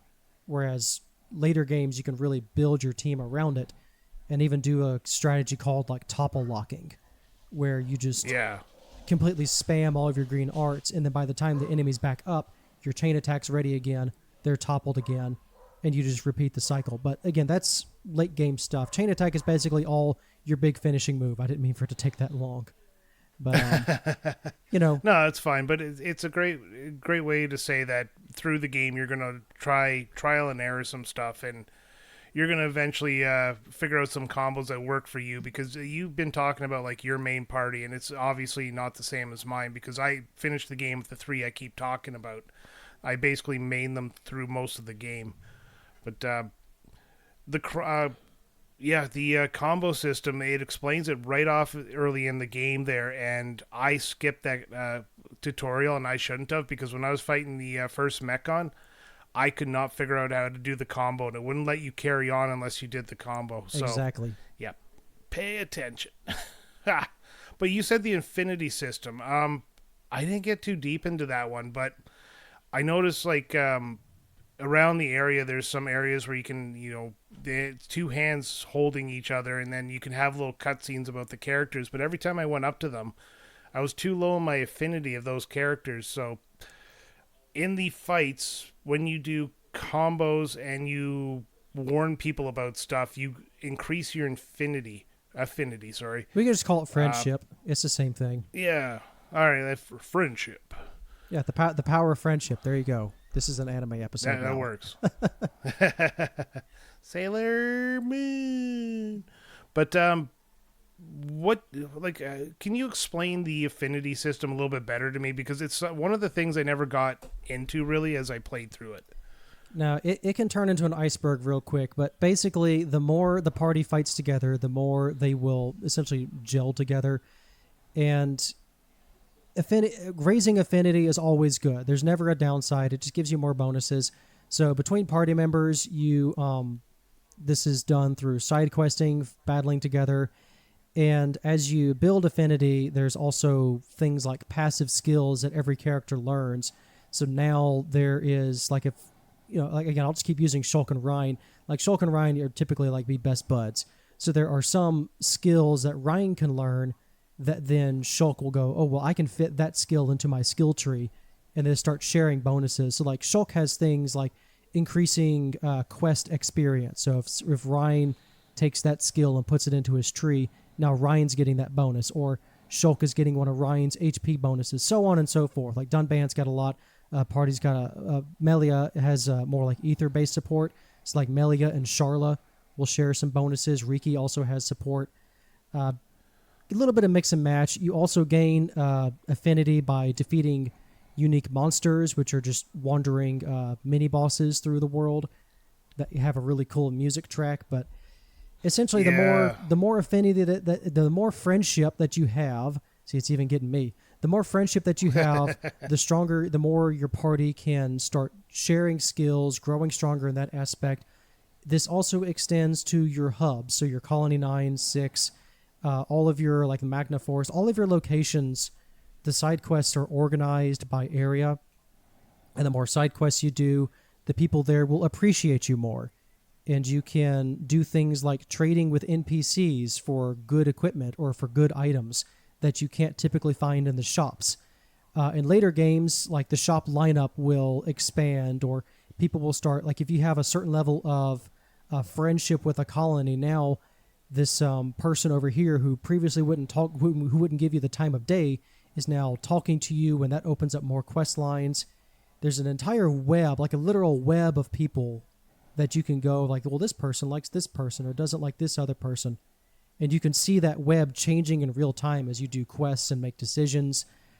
Sometimes you'll make a quest decision and it'll completely change the fate of a character. So, but again, that is all completely optional stuff. That is like getting way too in the weeds of what the affinity system does. But essentially, you want to always be working, like if you have your chosen party, they're working well together. They can also swap gifts to kind of fast track the friendship side of things. And then if you have a good relationship with a colony area, it really doesn't hurt to walk around to the NPCs, just see what they have on offer for trading. So like sometimes you can get a really good piece of equipment that is better than what the shops are, and you traded them for like a rare flower. Whoop-de-doo. So it is worth checking out. And that's in a nutshell what the affinity system does. It's if you have a lot of friendship, then you can make yourself stronger in that aspect and share bonuses between party members. So it's important. It is very integral to follow up with, but you don't have to get into the weeds about it. Yeah, it's some I kind of avoid it. Like I was playing on a time schedule here, so I didn't do a lot of the side quests there. But when I go through the game again, I'm definitely going to take the time to actually do the side quests and the bonus stuff and really kind of immerse myself into it. I didn't actually know you could fast travel back to Colony 9 for the longest time. I didn't realize that those checkpoints that show up on your map are actually warp points. Yeah, your landmarks. But, I didn't. Yeah, the first time I played the game, I didn't realize either.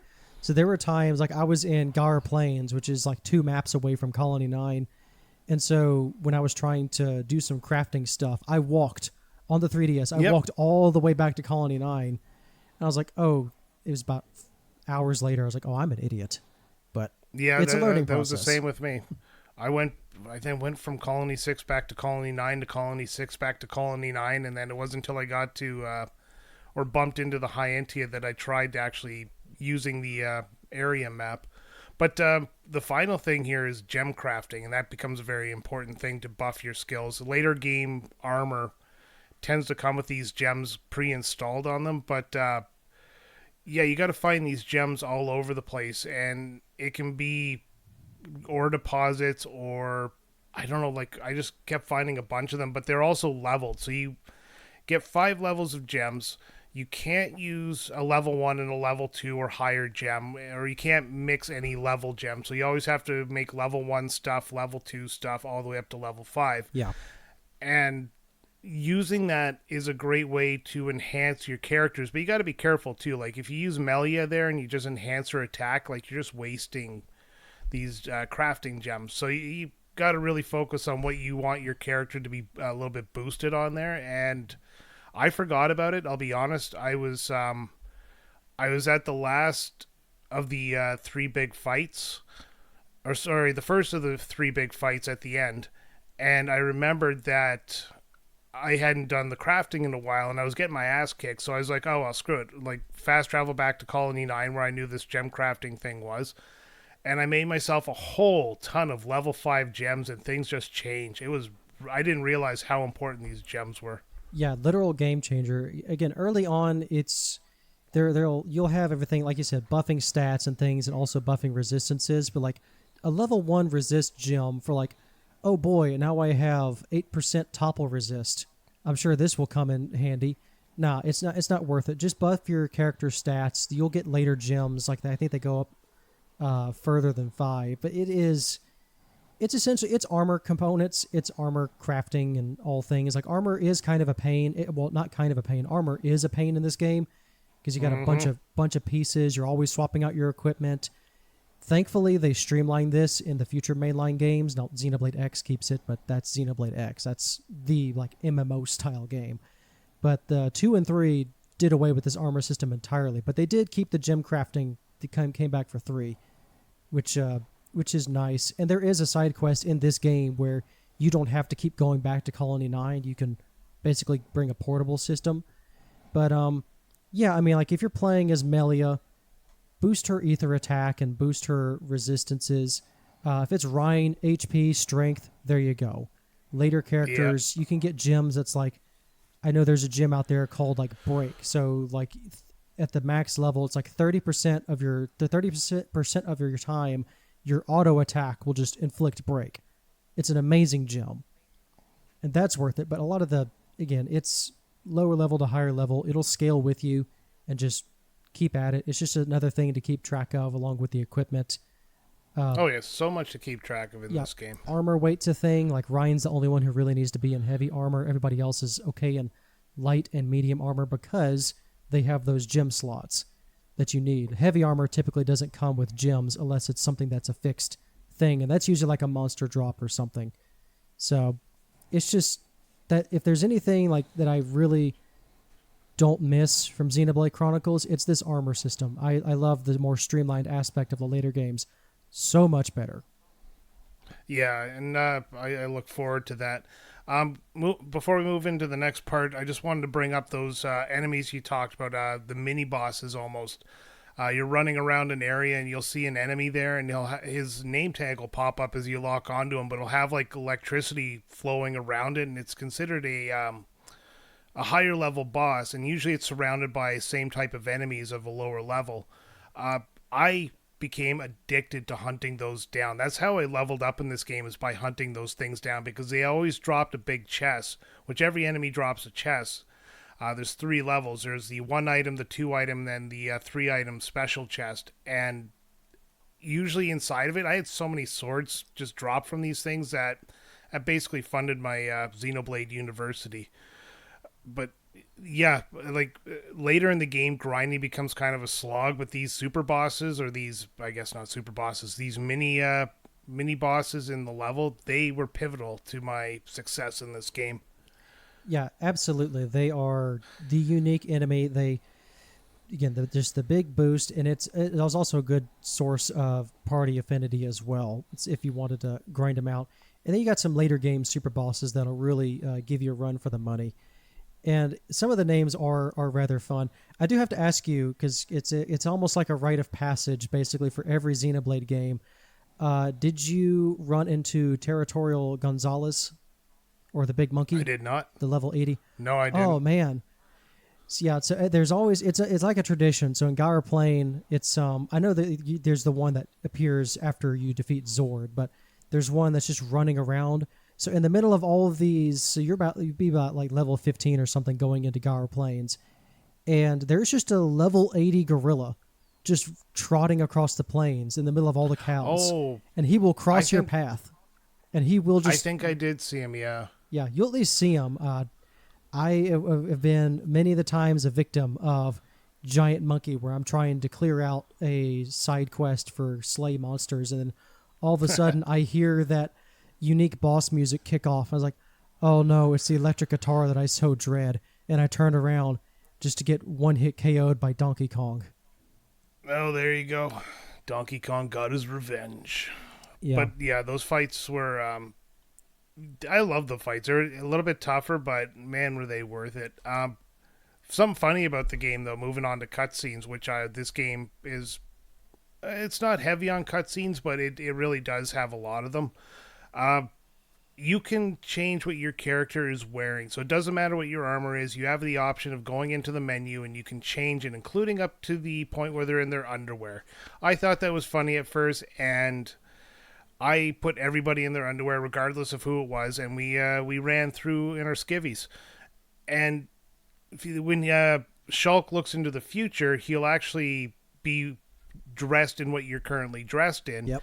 And he looked at this future event in his underwear, and then later on I kind of was like, let's dress people. This got old quick. And it re-showed that cutscene, and he was still in his underwear. Yep.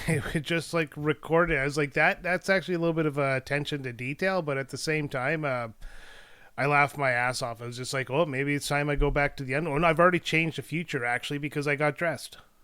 Yeah, it is funny as well, like some of the Machna gear. I think the layered armor basically was something that they added to Definitive, like afterwards. I don't remember it being in the base game. I could be wrong, but it's a minor detail.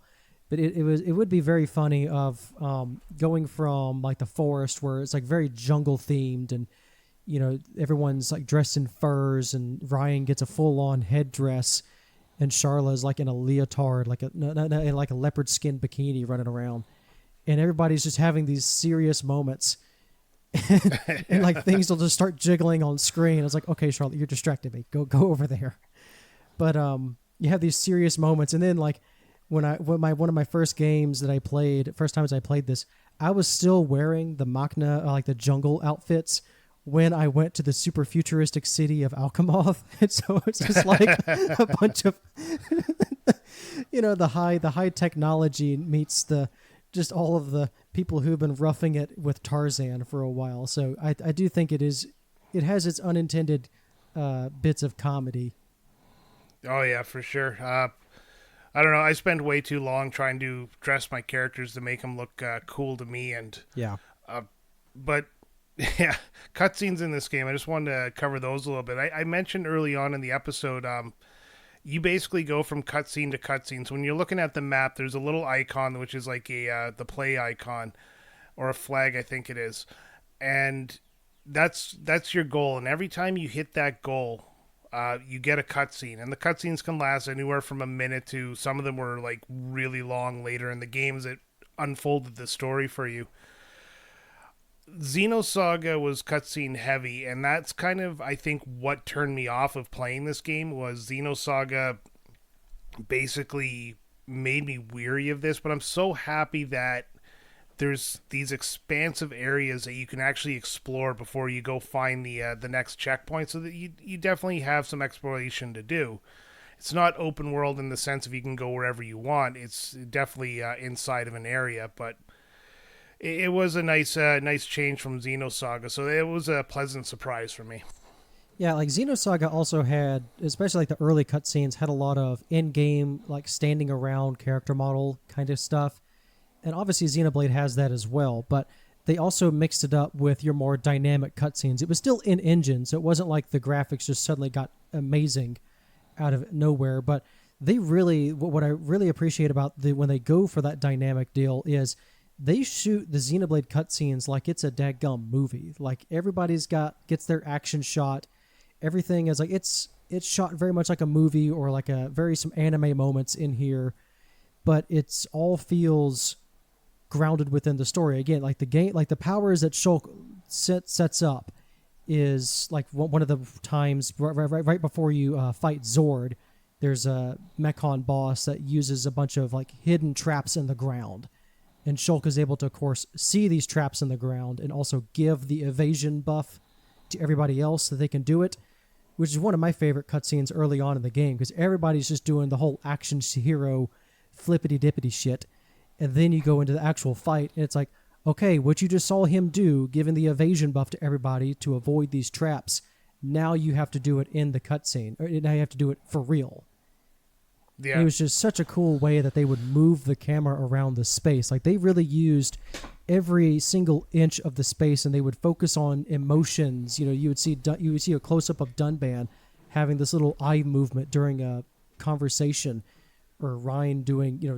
You get what I'm saying. Like they were really shooting it like a movie, and I really appreciated it for that as well. It really brought a lot of dynamism to the cutscenes that I haven't really seen since like I played The Witcher 3, where like even the most basic cutscene is shot like a indie film. And considering this was 2010 and it was on the Wii originally, especially on the Wii, like it was impressive as hell on the 3DS. Yeah. And I was seeing it on the it's less impressive to think about on the Switch with like the fancy graphics, but to see this on the 3DS and to see this stuff on the Wii, like just the sheer ambition that they were going for. Like how is my system not on fire right now? How did they do this? It's amazing. Yeah. It just, like I said, playing it on the Switch, and like you said, it's not as impressive, but I do have it on the 3DS, and it just mind-blowing how long this game fit on that one little cartridge there. It just, and it looks immaculate on the 3DS. Like, it looks so crisp, and the only reason I didn't continue playing it on the 3DS is because of that little nub and thumbstick you have to use to move the camera. Yeah. And that was driving me nuts. But, outside the cutscenes, let's talk about the music, because I love the soundtrack in this game. This is top tier, and I saw one of the names, and there's a reason it's there, and that's Yasunori Masuda. Oh, yeah. From Chrono Trigger and Xenogears and Xenosaga, and he wrote the end music of the game. Beyond the Sky. Yeah, he did a ton of music for this game, as you would expect, even with the kind of more like collaborative effort on this game.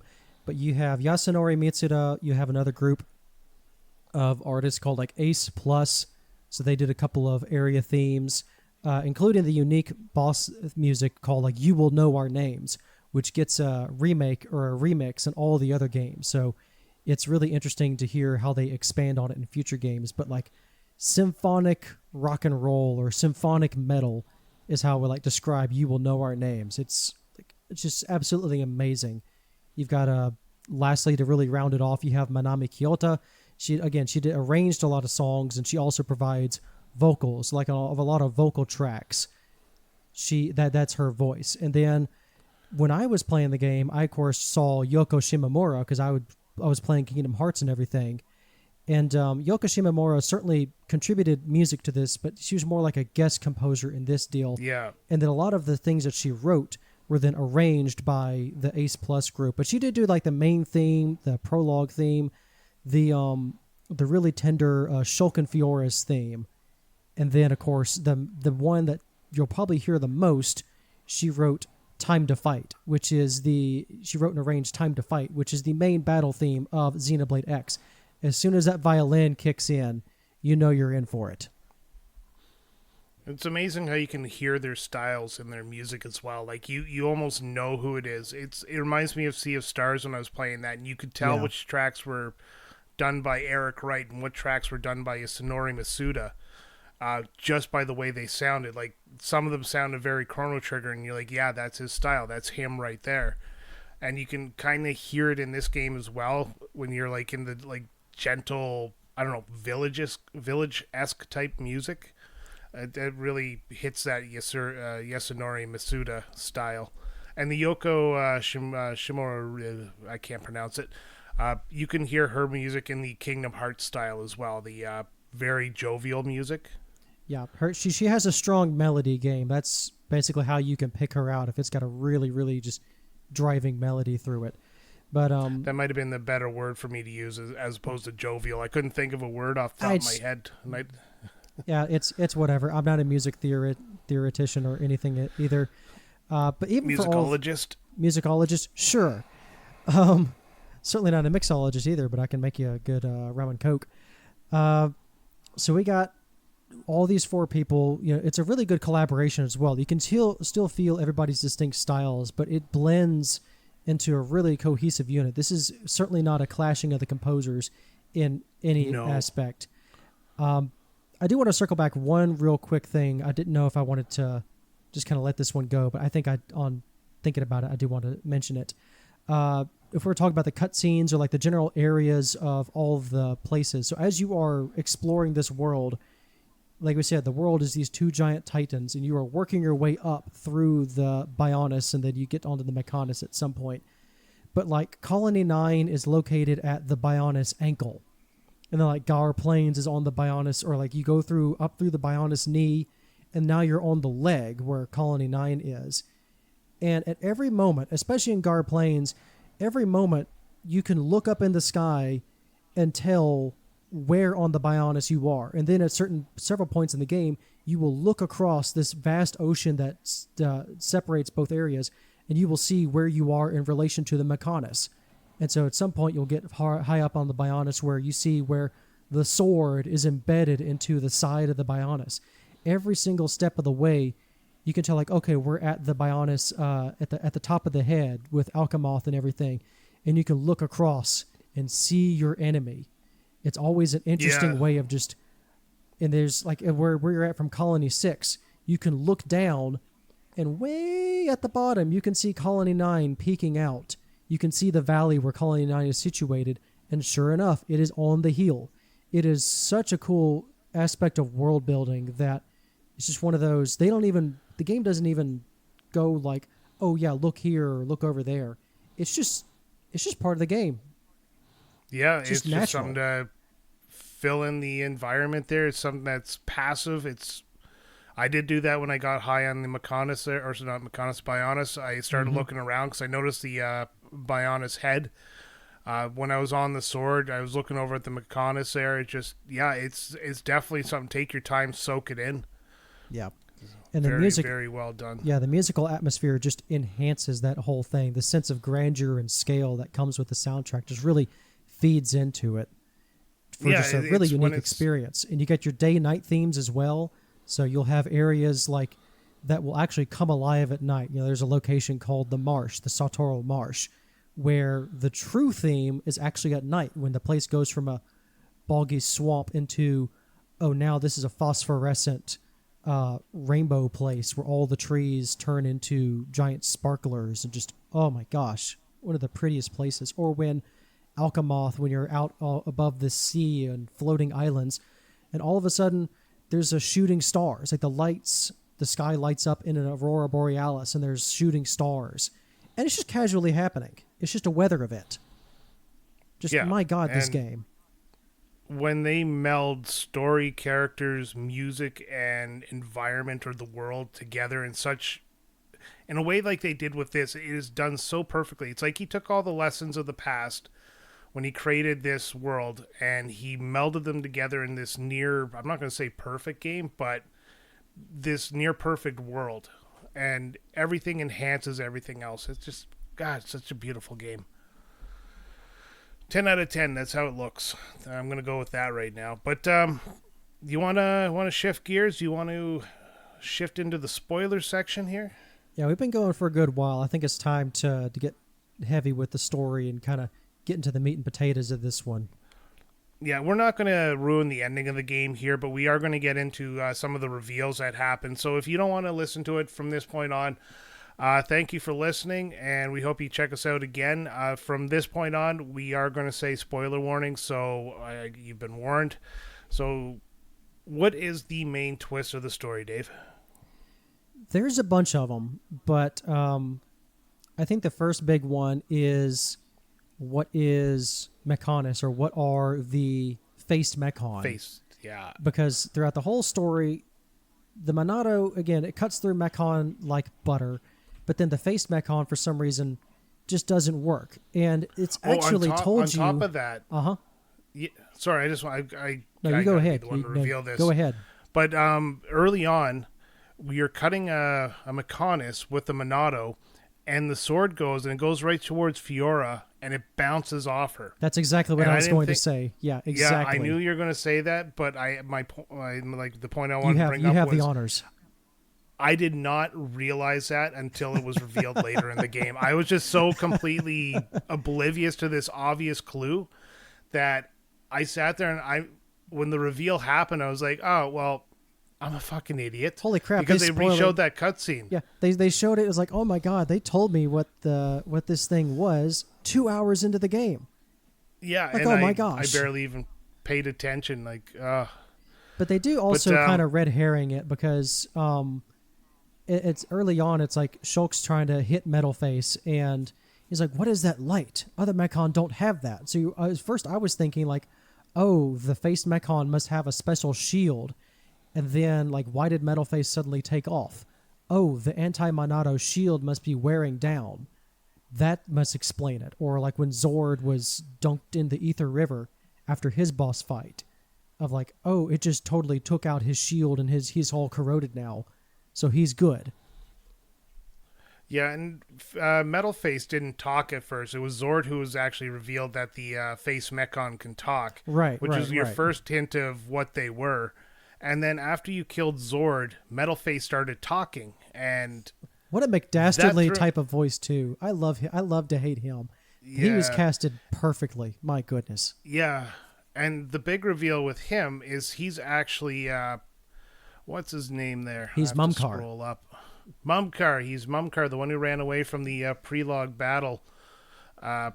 He runs away. He joins the Mechon, or who was going to be revealed to be the big Mechonis bad guy, and you find out that the face Mechon are actually Homs who've been converted into these Mechon-faced robots, and you can't cut them with the Monado because they are Homs.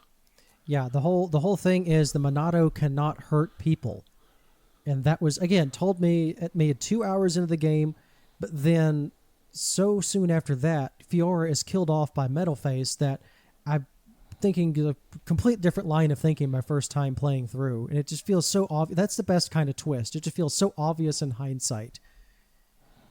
Just 10 out of 10 on that one.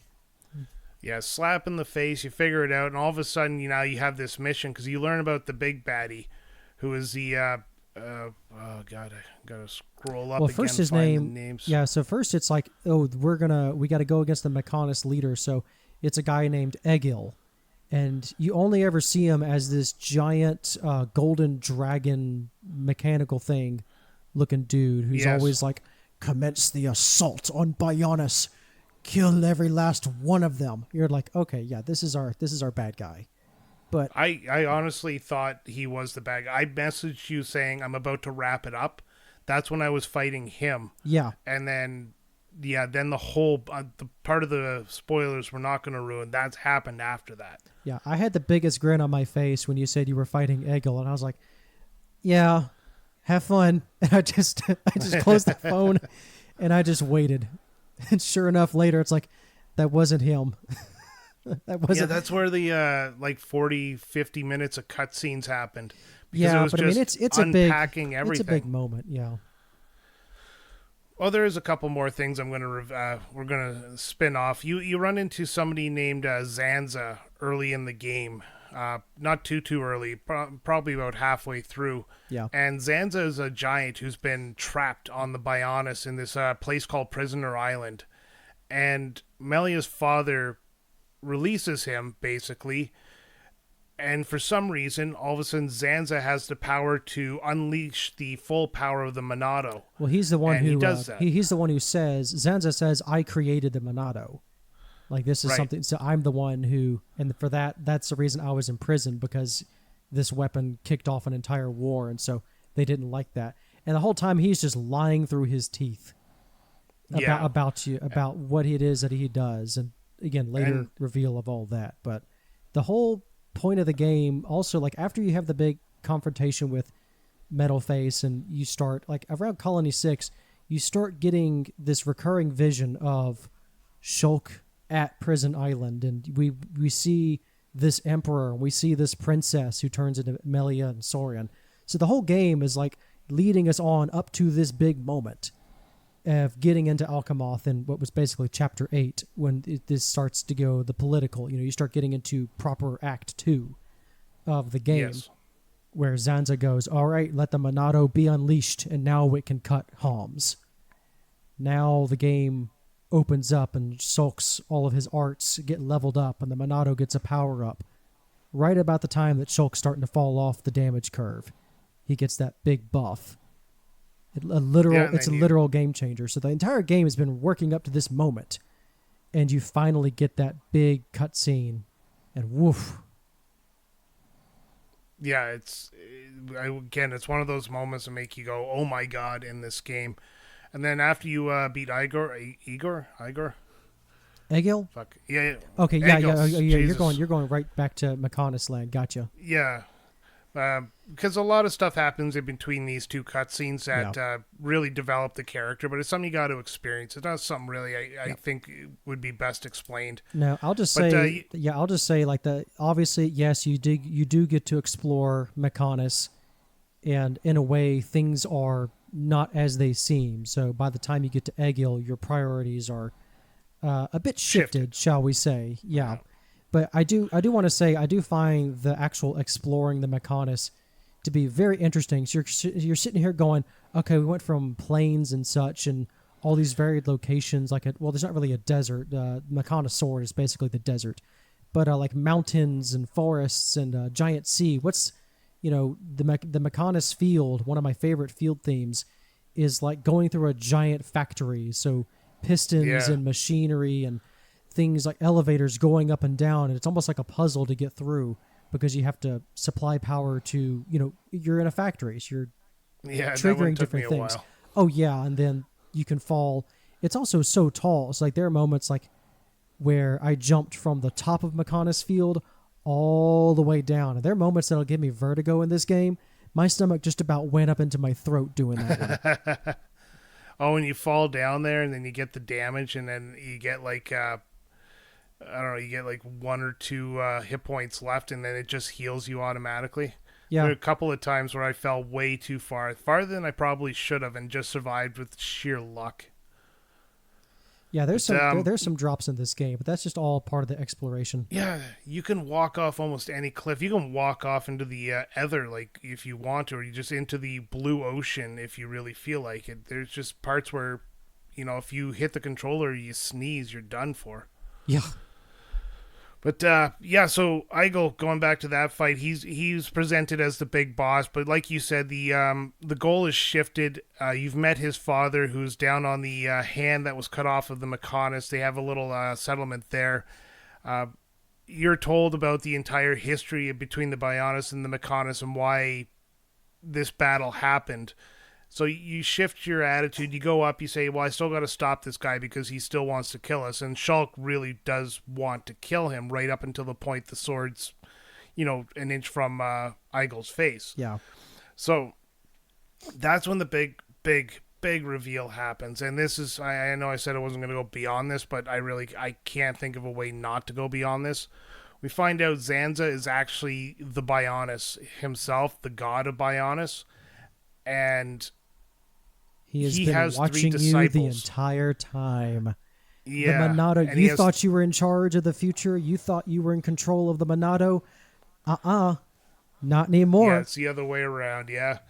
But he has 3 disciples, and the reveal of the disciples was the part that made me, fuck. Yeah, but that's really Dixon, good. I don't want to, yeah. The guy who basically, for no reason, knew everything that was going on, did so because he was the one trying to get you where you were. You had Larithia, who was Melia's stepmother, who was playing a role to kind of push you in that direction. And I'm not going to reveal the last one because the last one is the huge one, and that's the one I kind of want to avoid. But these 3 disciples, you meet them throughout the game, and they're just normal characters. And all of a sudden, boom, big twist. They're all working for Zanza, this main boss. And on your first trip to the Mechonis, actually not even on your first trip to the Mechonis, I think it's when you fight Zanza the first time, you meet somebody that you thought was dead. Yep. It's well before that, because you get the reveal first, and then you finally get to, That's where you get this person, yeah. So it's kind of this really it's just the reveals keep coming. They come almost shotgunned at you, and every time it's like a punch in the face, and it's like, oh my god, I can't believe this. You get hints of it as you progress through the story, and it kind of gives you a little bit of breadcrumbs there just to keep you interested. And then when these reveals come, they all of a sudden start coming one after the other, and every 2-3 hours in the game, you're getting these big cutscenes, and you're just sitting there like, I fucking need to know what happens next. Yeah, Act 3 pops off in spectacular fashion. It is reveal after reveal, because again, Mumkar is supposed to be dead. So that opens up a lot of possibilities of, okay, what was the whole point of us fighting this whole big battle in the first place? What's really going on here? And why? Yeah.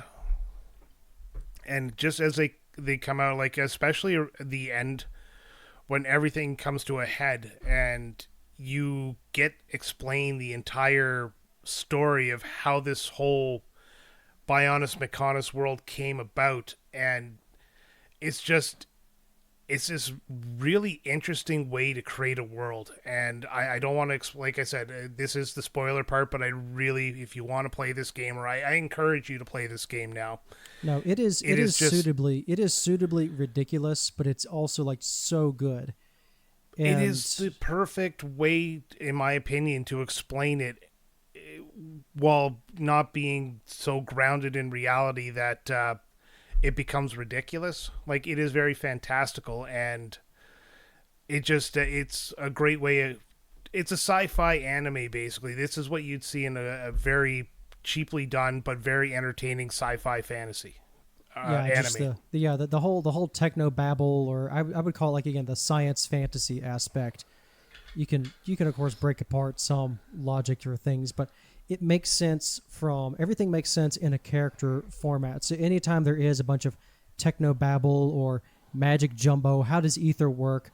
Well, ether is just the building blocks of the world. So the Monado is like is basically the ultimate cheat code of the Monado controls ether. So if you take that up, if you scale that up, how much ether can you manipulate? Because then if ether blocks are building life, the Monado can potentially change and manipulate and warp life itself.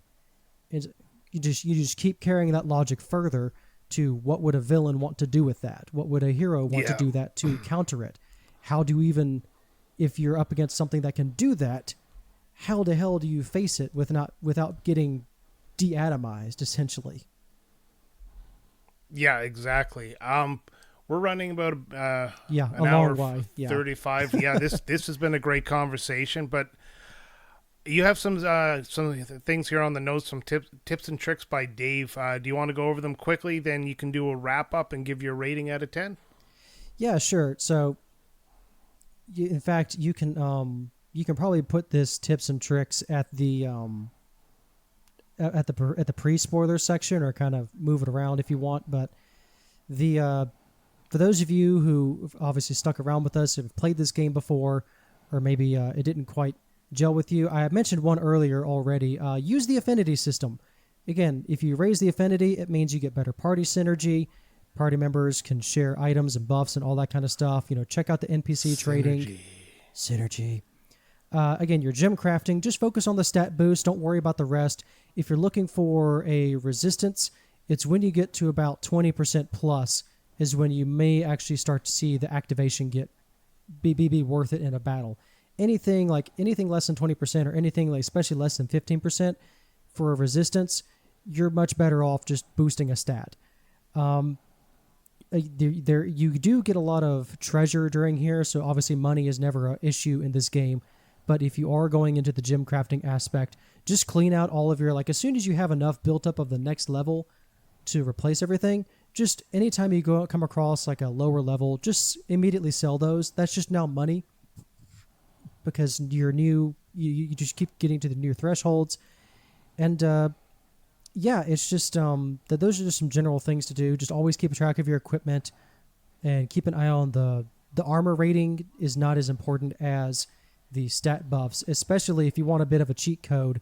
If there's any tip or trick you take from this, the agility stat is kind of busted because your agility also informs your evasion.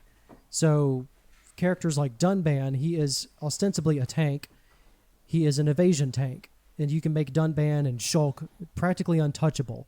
It used to be extremely busted in the base game, but they tweaked it to be not as busted in Definitive Edition. But there's nothing quite like going up against a super boss and just seeing Shulk dance around everything, just be untouchable, which is, again, a reason why when you have the agility gems, it's why Sharla's damage and support for the party falls off a cliff, because who needs healing if you don't get hit? Yeah, fair point.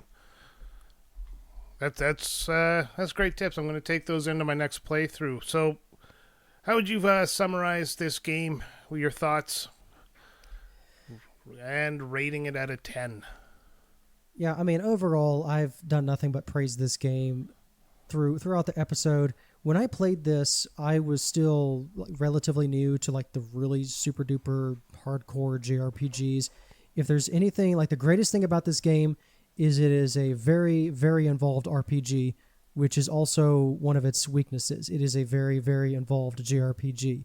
It's that classic kind of game. You get through it, you put it down for a week or two, you come back. What was I doing? Where am I going? Ooh, yeah. I have no idea what I'm supposed to do. It really demands a lot of your time, but Xenoblade Chronicles also respects your time. And that has been consistent across the series. It's what keeps me coming back. It's like reading it's like an epic. This is literally like the definition of epic fantasy. It is, and it was one of my favorite genres. I love the world.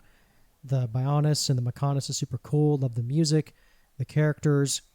It's just a very involved JRPG. The battle system, me going back to it now, I am trying to think about it just by itself. If this is the only one you ever play, this is a really cool battle system. It's very flexible, offers a lot of freedom. Like, yeah, your party members all slot into specific roles, but they can also have a little bit of wiggle room within that. Nobody's like one note. You can push someone more towards like physical arts or ether arts, but that's specific stuff. This is, at the time that I first played it, it was my favorite JRPG of all time. It was one of my favorite stories and just media of all time. That hasn't really changed. Certainly there are some Xenoblade games that I enjoy playing more because this is the foundation for the rest of the franchise. So obviously they have taken this battle system and have expanded it and refined it over the years. But the story is still something that I hold very much dear, and I still think it is one of my favorite JRPGs and one of my best written JRPGs that I've ever experienced. And so, yeah, this is easily like a 9.5 out of 10 for me. Very minor issues with this. Yeah, that makes a lot of sense. I'll summarize it. A lot of what you said is spot on. For me, character building, the world building, the cutscenes, the story, everything came together. The music set the atmosphere. The day-night cycle set the mood. The interaction between the characters, the cohesion they build throughout the game, the big reveals that kept me just wanting more all the way up until the end of the game. This obviously, I've already said what my favorite RPG of all time is, and that would be Chrono Trigger, but this one sits high. I hate to say it, but I actually like this more than I like Xenogears. Xenogears is a really good game. This just seems like they took everything they learned from that and perfected it. I don't have much more to say than that because you've really summarized the game quite well. I'm going to go with you. I'm going to do a 9.5 out of 10. I think the amount of stuff this game can get you to do, like all the side quests and everything like that, can become overwhelming. But at the same time, like you said, it respects your time. You don't have to do that. Like, I played it to get through it. I played it to get to know the story, and I was able to skip all that stuff, and I didn't need to grind very often to go up a few levels just near the end. So yeah, definitely a 9.5 out of 10. Yeah, there are a ton of side quests, but again, this game does not expect you to go for 100%. And a lot of the side quests that happen, it's going to be things you're going to be doing anyways, and also like the whole seeing the future thing. You'll just run across items at random, and it'll go, "Oh, this is a item that I'll need for a future side quest." So cool. And then you sell it. And then you just then you sell it. But at least in Definitive Edition, they have an exclamation point next to it to go like, "Oh, you're going to need this in the future." So at least that's there. Yeah.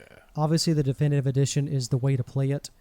You can, like, you have the entire franchise as of this recording is on the Nintendo Switch family of systems. Like, this is what other time that you can say where the entire franchise across over a decade of games, 15 years of games, is on the Nintendo Switch in basically the best form that they've ever been.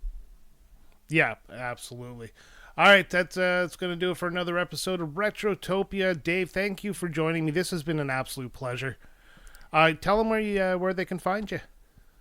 Yes, sir. So I am the host of the Anime Field Guide podcast. I obviously talk about anime and do it also from a historical and production side perspective, reviews and such. You can find me on Spotify and all major podcast platforms. I have a link tree up, and I'll have it in the show notes if Brian will put it there. It will be linktr.ee/ANI Field Guide, all one word, so Annie Field Guide. And I post an episode every month or so.